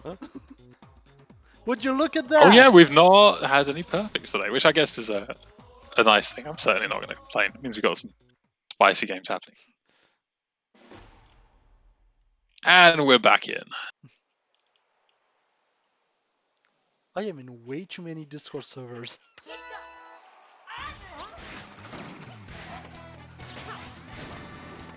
So yeah, real match now, real match. And already both players are playing the distance game. Yeah, I think Rep wants to stay along that kind of lip before the slope, just to make sure he's got a little bit of maneuver room, just to, again, act as a bit of insurance to make sure he doesn't get trapped into a corner. And Alistair wants to just start nailing that pressure down. But I mean, ooh. Not the strongest rush, but a landed rush nonetheless. Yeah, I mean, you could see that, like, it was only the tip of the tribal. Oh my, that's another interesting rush. Definitely. Oh, this could be an opening for Alistair here with that knockdown. But again, Rep just being that much hard to nail down into a corner.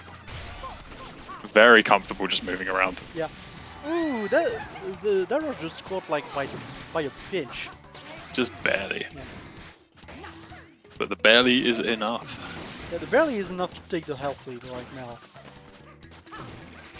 Well, the Replicants are not far from a rush. This could come back quickly, but Alistair has a lot of stun behind their kit, so they can just keep hammering that pressure down.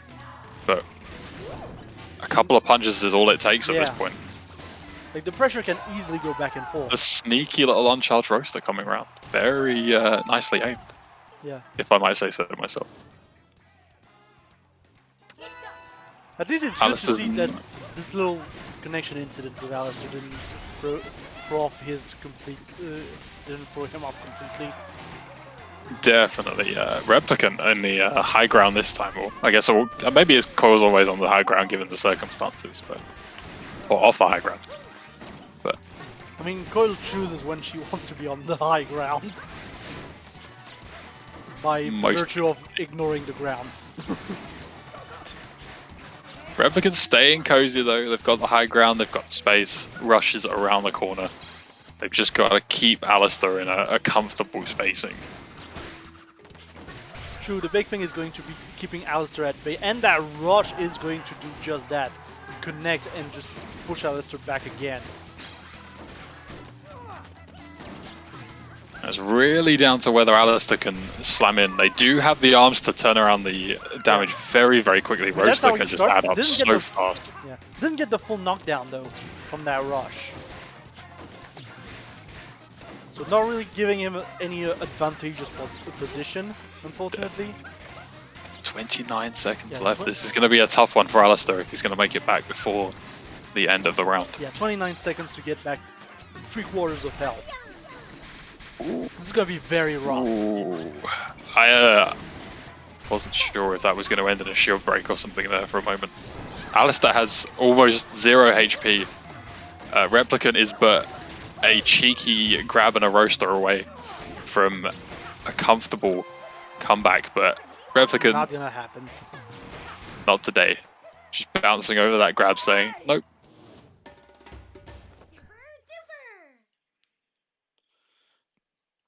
But yeah, Alistair overall doing a good job, but it won't be enough against Replicant. Definitely. It was a good attempt to kind of rush in and get Replicant while he was on the down there to try and close that gap, but Replicant really is tricky to pin down when he's got the kind of the comfort of a little bit of space, or even very little space.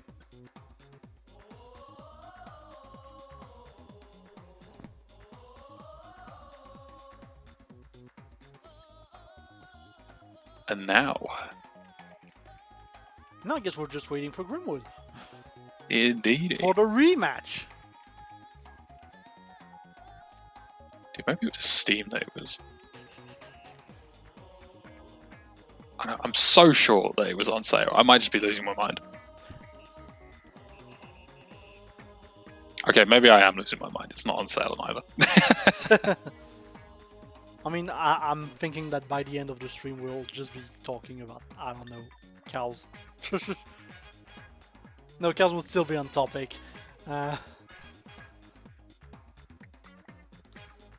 an extent.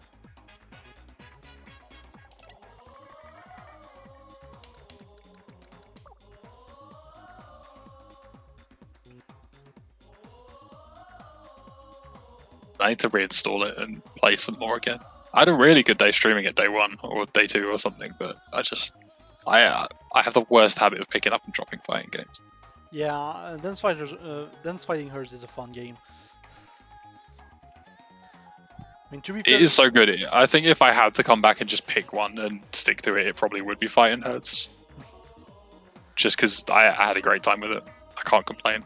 And GGPO. That helps a lot. It was amazing. Honestly, I played some guy. It was like a region. If I was playing the old build of Rivals, I don't know what it would be like currently, so I can't say. But like, if I was playing the same region on the old build of Rivals, it would have been awful. But it was smooth as butter playing that game, and I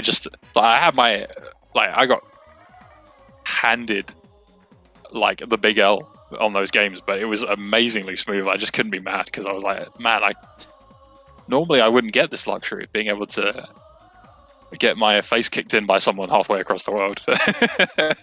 Yeah. I mean, that's the big thing. Like, Rivals isn't...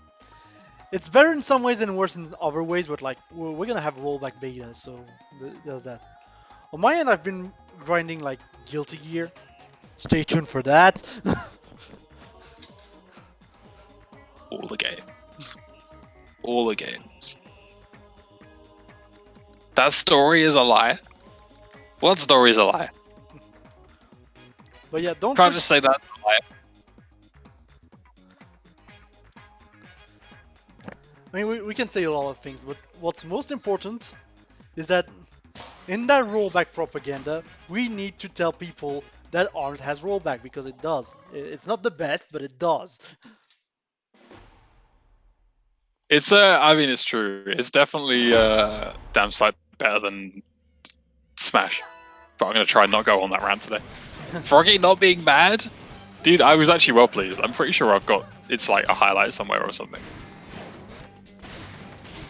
I mean, I've stopped playing Smash because of the netcode, let's be honest. Yeah, I couldn't do it. I tried to stream it recently, and I thought I'm gonna play Min Min and just have a fun time because I couldn't get games on ARMS ranked. So I was like, let's play Min Min on Smash and take ourselves to ARMS in a different way.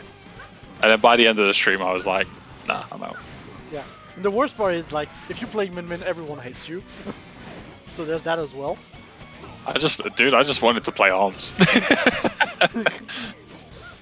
And speaking of, we're seeing some very some very paced but aggressive play happening right now. From yeah, ARMS nice. ARMS very nice.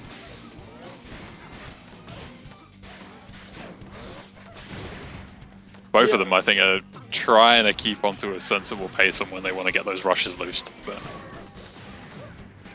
I mean, overall, it's been very even.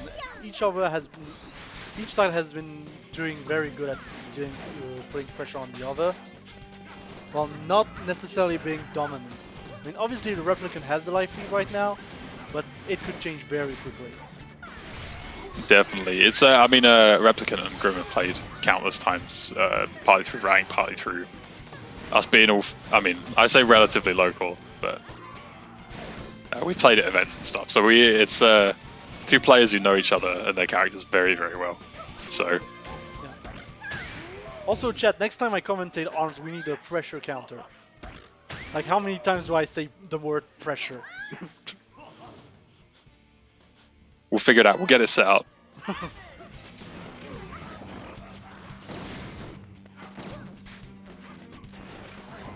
I might have to consider the same for my stream and just like, except it's my blood pressure whenever Smash gets mentioned.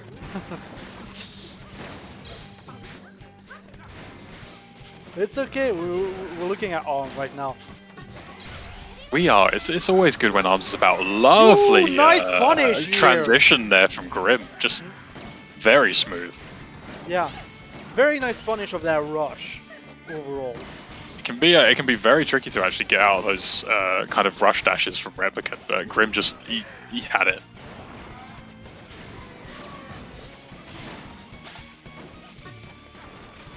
Shield is very low on Replicant's side.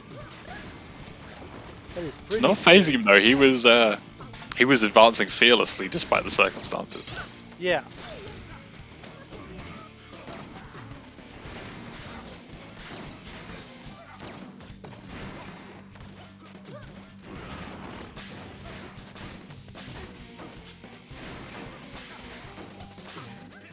Very tricky. Just one confirmed from Grim is all it's going to take at this point with Rush at the ready, but yeah, I don't exactly know how Lola can come back at this point.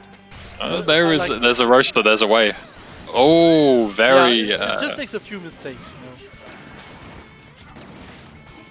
You have Lockjaw just catching out the movement and the roaster, but yeah, that's over. Yeah, they both know their situation now. We're going straight into game 2.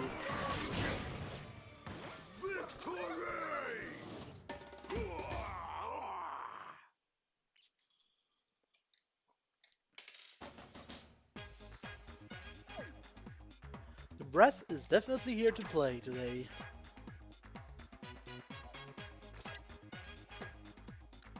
I don't think Brass has ever existed to not go full in. He is the man. Let's see what we've got from the stages today. We are going Temple. Yeah, good old Temple. We do like Temple. Good Nice looking stage, nice music. Definitely. I was literally thinking, oh, it's got tunes. I do fondly think back to that Miss Ango trailer and just thinking, music. Replicant has ditched the lockjaw this time. They've got no. I want something more direct.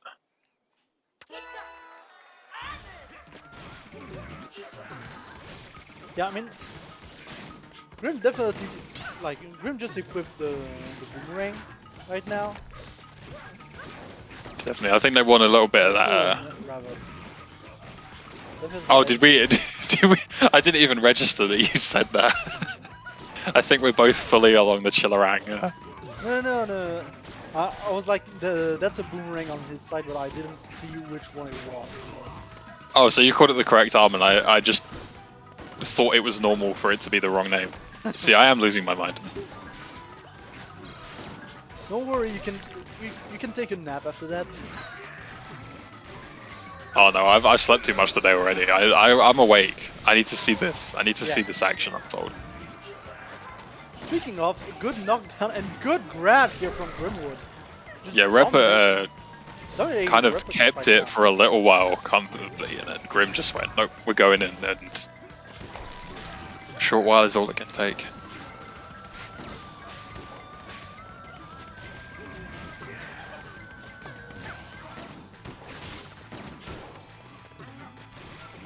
It's interesting, I think Hydra can be a very hit or miss arm against Brass. Sometimes it's just excellent, the speed of it, the angles it can hit, especially as Grim has a tendency to fully embrace the strength of Brass's armored jumps.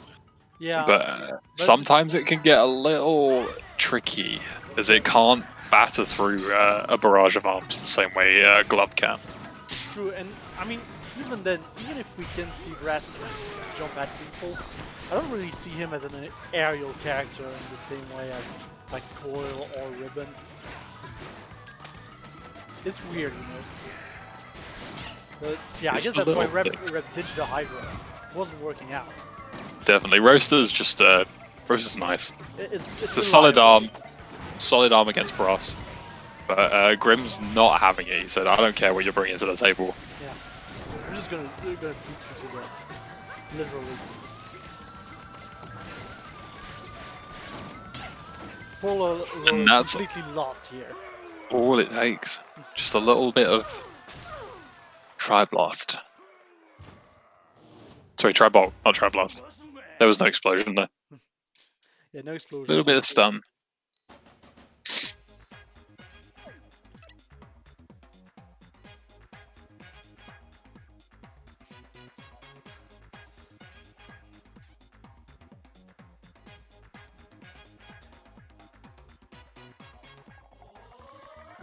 Apparently there's some weird stuff happening, but I don't exactly know. Or it might just be that, because sometimes it can be a tricky to see things from perspective at the moment. Yeah, obviously. The amount of arms can be a little weird at how the interactions work out sometimes anyway, but sometimes in the moment it can be very tricky to discern kind of how something worked out until you see a replay or kind of just a different angle of it. One day I'll set up instant replays. Like, that's a lot to set up for someone like me, for silly old me. Oh, but then you would have exclusive rights to the ARM's instant replay system.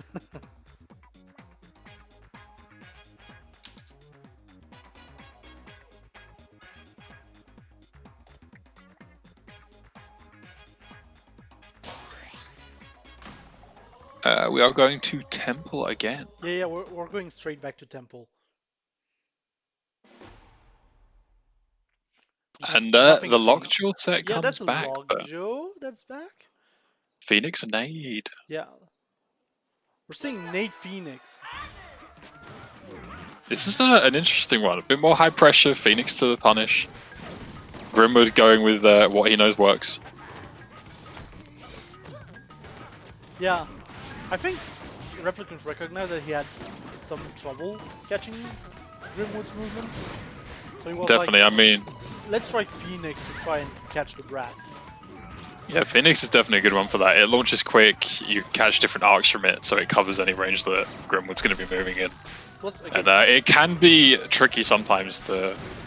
Brass takes up a lot of screen, and from experience, it can be a little bit funny to determine whether the Phoenix has truly come around or not.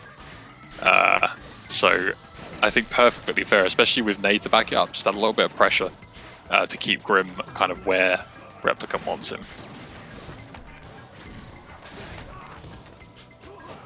I mean, right now it's working. Like, I think that's the best league Rep has had in this match yet. Definitely, it's just a little bit of pressure, just making sure Grim can't kind of keep advancing forward, and just adding a little bit of insurance against free buffs from Brass goes a long way. Oh my. Ooh, and the shield break, yeah. I wasn't quite sure whether to expect something a bit weird there, but... Yeah, Grim brought that back. Definitely adapted better to the Phoenix in the later stages of the match. Yeah, recognizes that and just went straight back to Lockjaw. Lots of pressure this time. And big punch. I mean, the question now is, can he make something happen? I mean, Lockjaw gives him a little bit of advantage on range. It gives him a shield against some of those direct punches.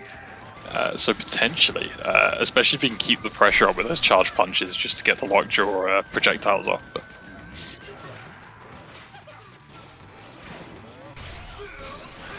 Ooh, Replicant just trying to squeeze out there, but just barely being caught in by the rush from the Tri-Bolt side.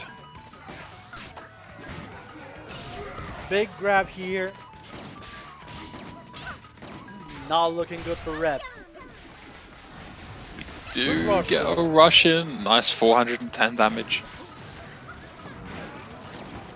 But Grim is just not that far away from Rush themselves. They are in the corner. Replicant does have the space, but Grim has shown that that's not anything to be too concerned about sometimes. He does have the Brass on his side after all. 1 HP on Rep. Now that Rush isn't going to take it. Swift little pop from the Nade there. This could still go Replicant's way if he's careful. Yeah, this could have been the punch that could have changed everything, you know? But no. Just shield at the end and that's it. And Grimwood takes the rematch, going straight back into Grand Finals. We return to Wiffer and Grim, the EU age-long classic matchup.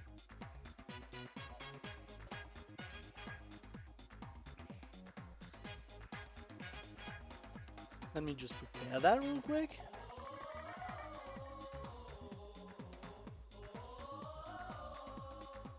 But what I'm thinking is, before we get into that, we're gonna run the ads again. Just give me a minute.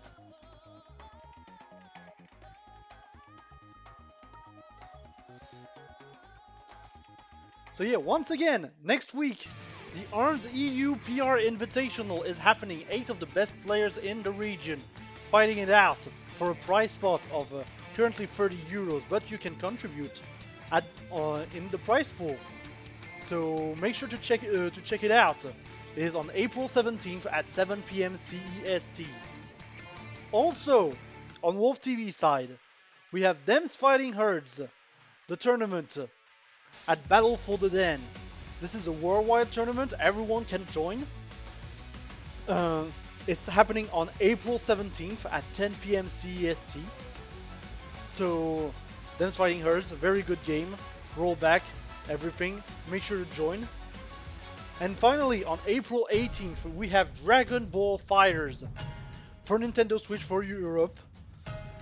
It's happening on April 18th at 1 PM CEST. Make sure to check out at WolfTV_official on Twitter to have all the details. And it seems that we are getting soon ready for the match.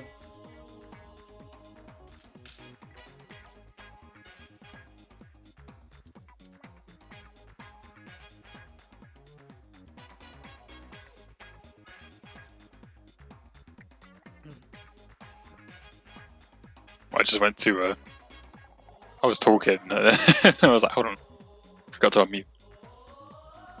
I mean, you can talk during the ads, like there's no issue. Oh no, I just kind of you're ready to go, so I was like, I got nothing to add. Be like arms nice. Yeah, arms nice, TFH nice. Dragon Ball Fighters a little bit less nice, but nice still. Nice, but not as nice. Yeah. I mean, Or not as nice, but nice. You can't be as nice if you don't have rollback. That is true. That is true.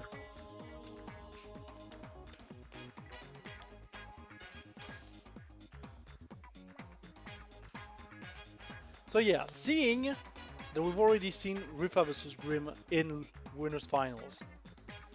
A lot has happened since then, obviously. But what do you expect from this? I expect punches to be thrown. Okay, but I can tell you that much. Do you think we're gonna see the Grimwood coil? I don't know, because I imagine he's going to give it a run again. I think, he's had a bit of time to kind of ease a bit of movement, but he has been playing very consistently with Brass over the last few games. I think his best match against River was with Brass as well. So we might be seeing a straight run back into Brass and he's just going to hit the ground running. Or he might switch out back to Coil and see if he can start to pull that kind of positional play back in, use that movement to his advantage to work around what River's got going for him.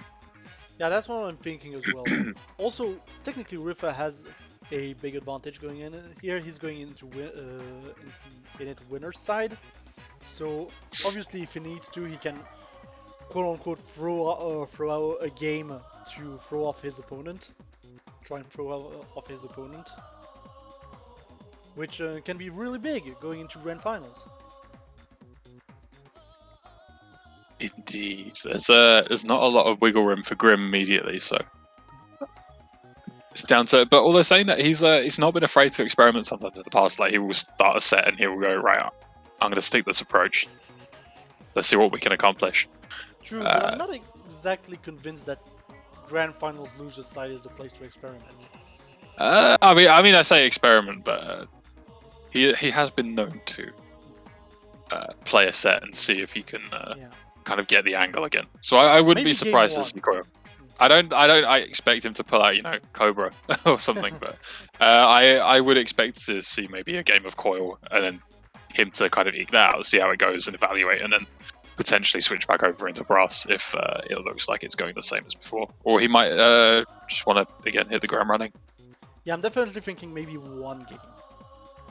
One game to try and get back into his groove, maybe set up something. But if it doesn't work, I expect him to go back to Brass in game 2. Definitely. And I think we're ready to go. Just waiting for the bounce. We are definitely going to go soon, so yes. We are going to DNA Lab.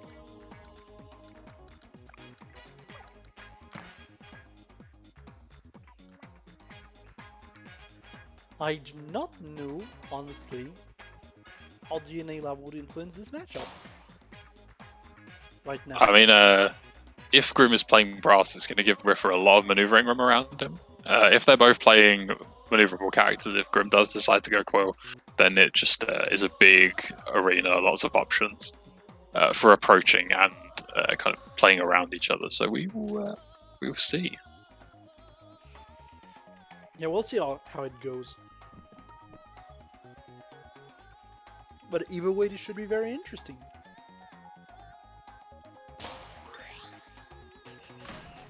And we are going straight into Brass. Yeah, straight into Brass. Not taking any chances right now.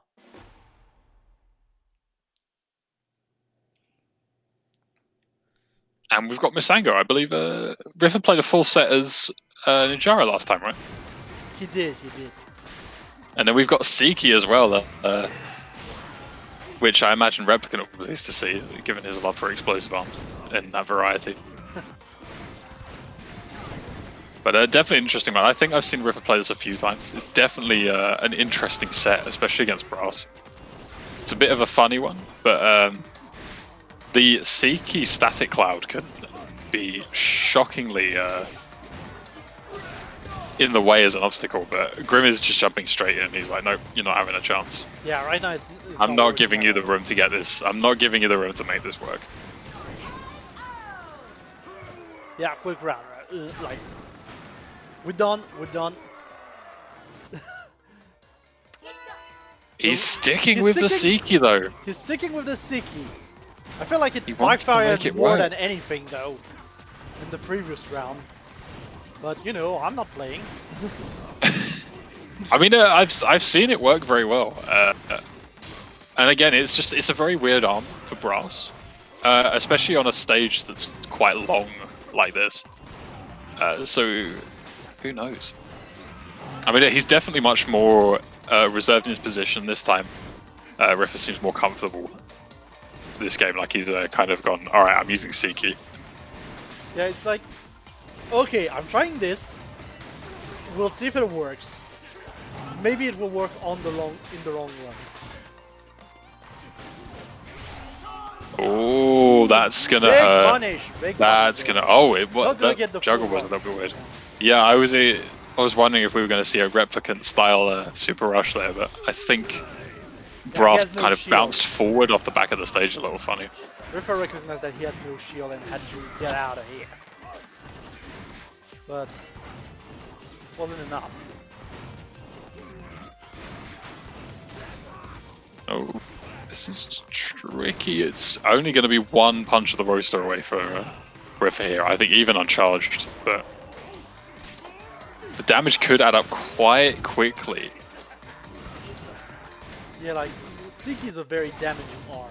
But Oh wow, that go was both ways. speedy. Ooh, and Ripper has the advantage right now. Oh, I almost wondered if we were going to see a kind of a rush burn just for safety's sake. Grim did the right thing, I think, challenging, because if you walk into the pillar, it will despawn it. That would have given him a chance. Double KO, to be fair. Oh yeah, that was actually a perfectly good opportunity as well for that. Imagine no perfects, but a double KO in the grand finals. Madness.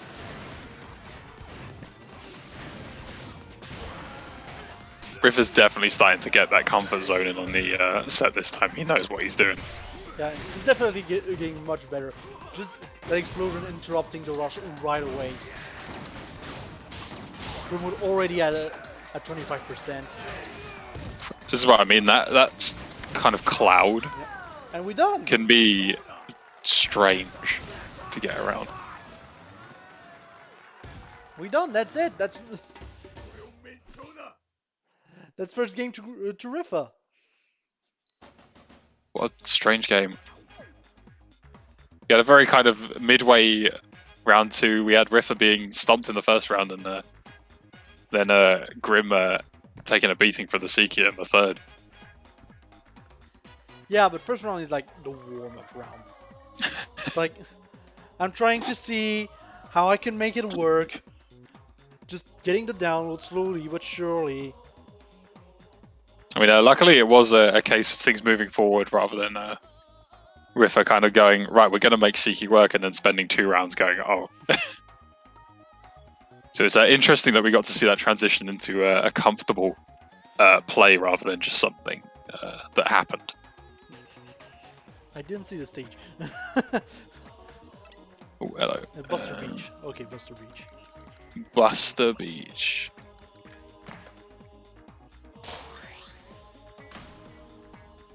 And we've got the coil coming out.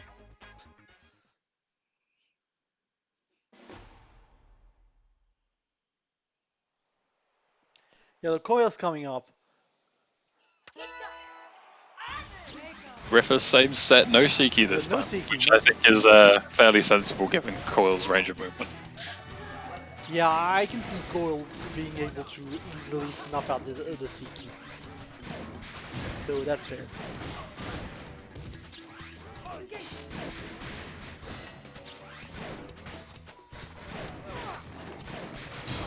And right now, just the coil doing the work, you know? There's lots of movement going on from both players here, even though we've not seen tons of blue mask from Riffa, not shying back from keeping things moving.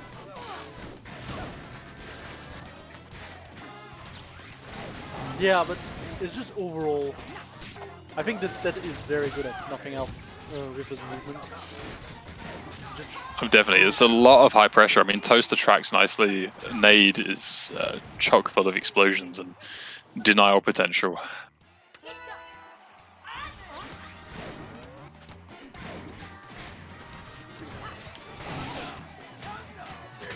Nice little bit of patience there from Riffa into that rush. yeah. Just getting first blood here. Unfortunately, this rush is going to miss though. Yeah, I think that's fair. I think Riffa probably also didn't want to relinquish his position, but Grim has still managed to press him up the map a little bit there. Ooh, that was not good. Riffa jumping straight into that rock that was slightly deviating. Not great.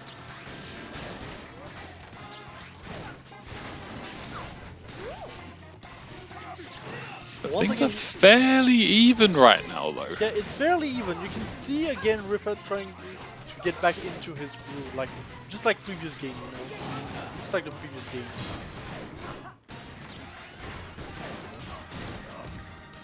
But the only difference is Grimwood is definitely has the better tools right now to deal with it.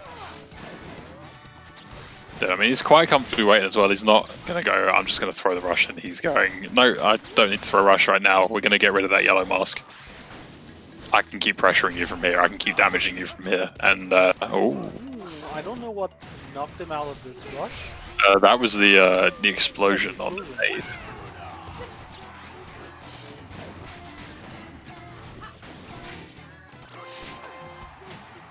Yeah, Don't think. That's not going to be enough. Yeah, Riffa was very on a kind of slither. Slitheriest of slithers. Thought you'd win, huh?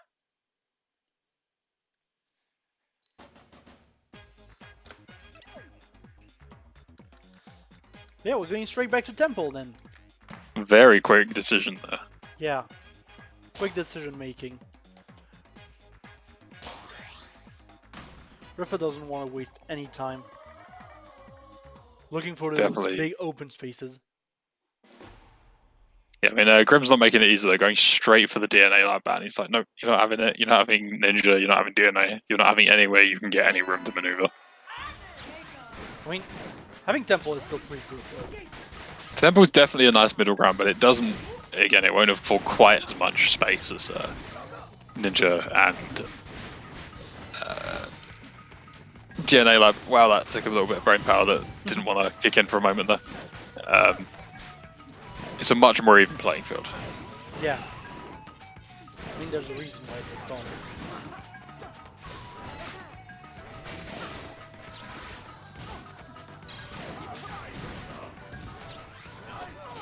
And again, fairly even so far. Riffa does have the yellow mask, but again, Grim's pretty patient on that front. Yeah, Grim is doing a good job, in my opinion, at snuffing out the moss out of Riffa. Not really letting him have any chance of getting one.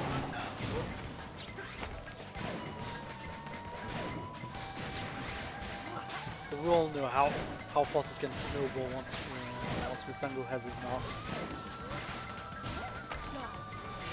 Definitely, lots of. We keep seeing these little kind of back and forths of people chipping each other down. Just no crazy hits, but it's always like a kind of a little string of chips that do a substantial amount of work. And this is definitely more of a poking match.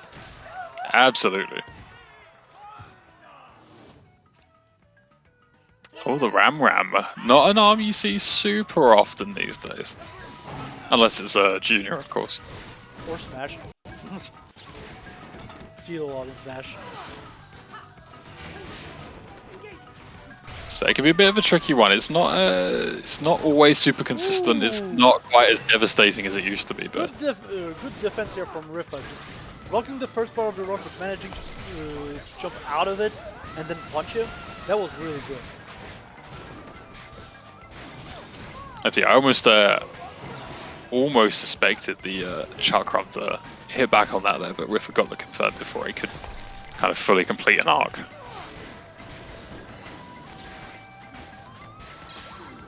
The Riff is definitely more in his element, with more of the space afforded by Temple Grounds. Definitely. We do have another rush fairly close now, although Grim does have him in the corner, and one rush is all it could take with a cheeky punch or two. That Ram can do work in the corners. Yeah, I mean, look at that rush. Like, right now... And there it is. Yeah. Sorry, by the way, I'm losing my voice. Like, I wasn't ready for the spice. I mean, it's fine. I've barely spoken for like 2 weeks. That's why I need the water top-ups. Although Riff is starting with rush this round. If he can just get into a comfortable position, this could be a substantial leap forward. And the red mask is ready. Nice attempt at backing away from Grim there, but the popper is fast. Cracker is fast, rather. Yeah, Cracker is fast.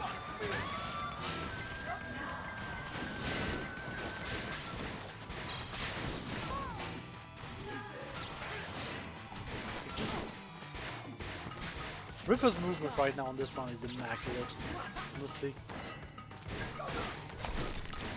I think we're seeing some really nice movement from both players, to be honest. True. Like lots of kind of pieces of positioning happening, lots of movements to facilitate kind of not getting caught out, not getting put into a position where they're not going to be comfortable.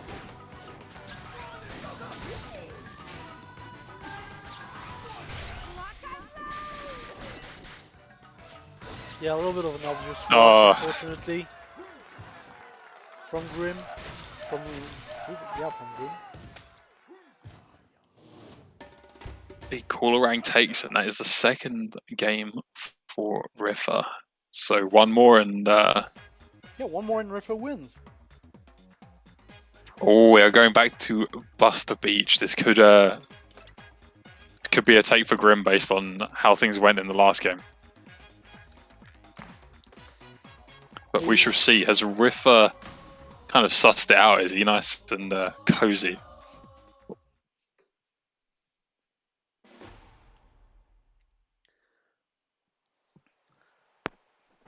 Yeah, depending on what Riffa's thinking right now, it's gonna be very interesting overall, I think. Definitely. Part of me was secretly hoping for Siki again, but... Nah. I like to see it worked once, but weird like, arms. Let's be serious. Yeah, not for Coil, but you know, I can be a bit of a nutter and hope to see something a little bit different. I mean, to be fair, it is still on deck. It's still happening. That is true. But oh my, that was a really, really nice. I mean, it didn't completely work out, but like the way Riffa dropped the pillar and then shifted behind it to take the initial barrage of the rush out, to then reposition afterwards was a really nice play. It's a shame it didn't work out for him because it was just wonderfully executed. But Grim had the angle. He had the rush.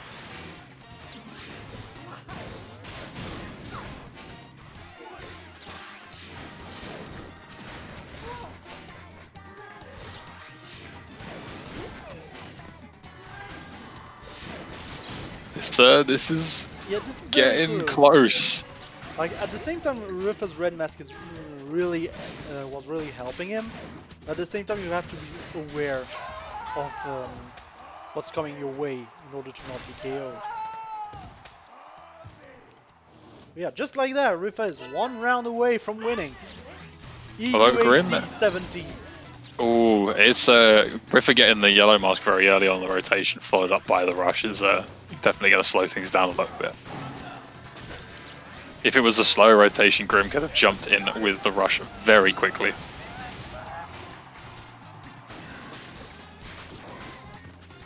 Like in the end, he didn't manage to get that rush. 3 even, but... Nice patience there, waiting for the pillar to go down.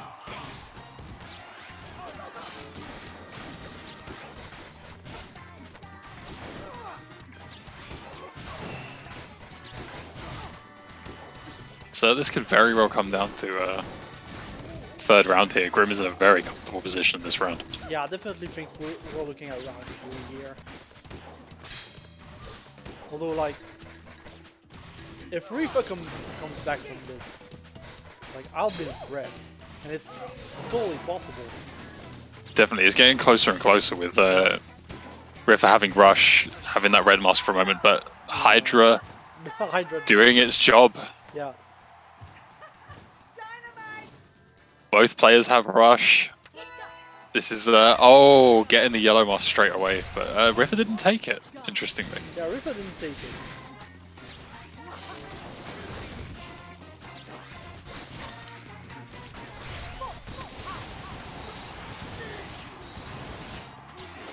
Very substantial damage there. This is spicy for Rifa. He does kind of have the space on his side now, but yeah, but then again, it's boss to reach. You can easily reform it on boss to reach. It can turn quickly. The presence of the kind of, I want to say trampoline, but it's kind of not a trampoline, in the middle of the stage makes a shocking difference, and Grim takes it. Yeah, Grim takes that back. I'm gonna manage to speak at some point. Oh man, this could be there is a possibility. This could be a reset. Yeah, there is a possibility for a reset. We are going to Ninja College. Ooh, it's the first time today. First time today. I haven't seen Ninja College in a hot minute. No, I think generally people have been kind of concerned about other areas, but Grim has taken Temple and DNA away from Rifa, so I think he wants that maneuver to play with. But Coil on this map can be a little interesting as well, so I'm intrigued to see where this is going to go.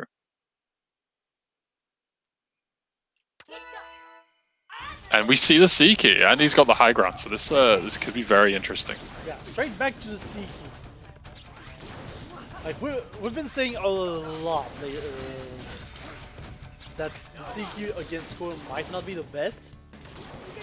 No, I mean, especially not in close range, but here, where Seiki kind of has that room for its tracking to kick in at the longer ranges, with that kind of narrow-ish, I say narrow-ish, it's a pretty wide corridor, actually, thinking about it. Yeah, it's pretty wide. Given the range and stuff, it could help. It might be enough pressure, the tracking might be enough against Coil's movement, but we'll have to see.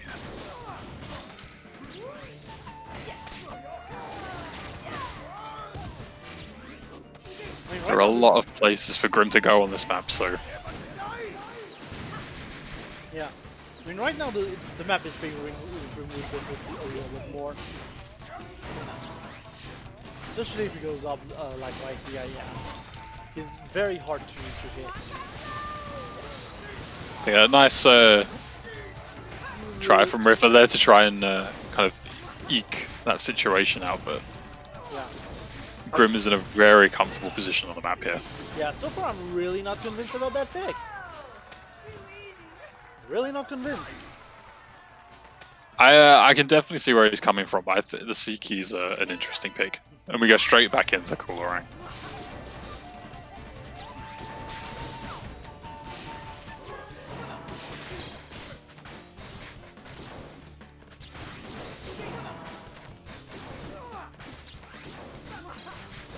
River cornering Grimwood right now. Fairly even on the health. Another one of those kind of little chippy starts. Ooh, interesting from Grimwood there. I definitely see what they were going for, but Rifa, I think, was at a fairly comfortable angle for that to work out for him. But all I'm saying that the advantage isn't massive, and Grim is building their rush up very, very quickly still. Yeah, like, both players are definitely back to poking right now, more than anything.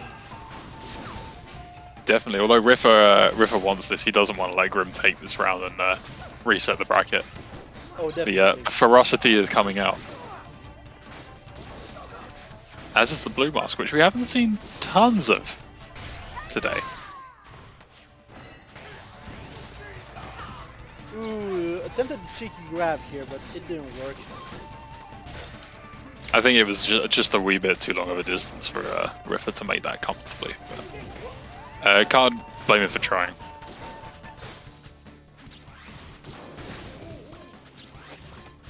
And Grimwood's mounting a comeback right now. Ooh, I genuinely thought we'd have a little bit of pillar action there, but Not gonna quite be enough. So no, I think Grim knew that he wasn't going to be able to get the absolute confirm with that rush, so figured, nope, I'm just going to go into the next round. Strong start. Yeah, just keep the rush for the final round. That's fair.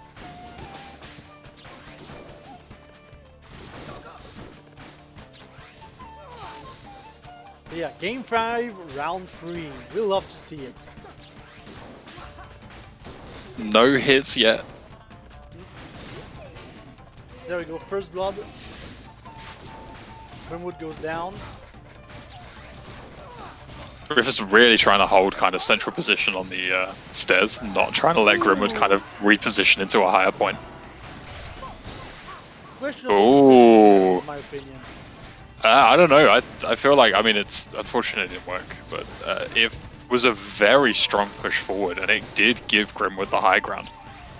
And he's not, I mean, I speak too early, but wasn't stupendously far behind Riffa there on the damage front. Yeah. But it almost feels like Grimwood is panicking a little, in a weird way. I think, I don't know about panicking, but I think he's being kind of compelled to make bolder plays. That was an interesting one. You could see him think for a moment, like, do I break this rush? Yeah. Sorry, do I break this shield? Do I drop the shield? Yeah, I think he's being compelled to make kind of riskier plays to try and push for that reset, but it's not quite enough. Not gonna happen. Not gonna happen today.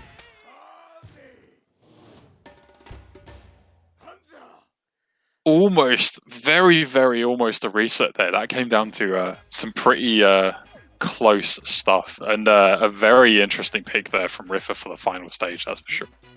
A very close game indeed, and congratulations to Riffa for taking EUAC 70.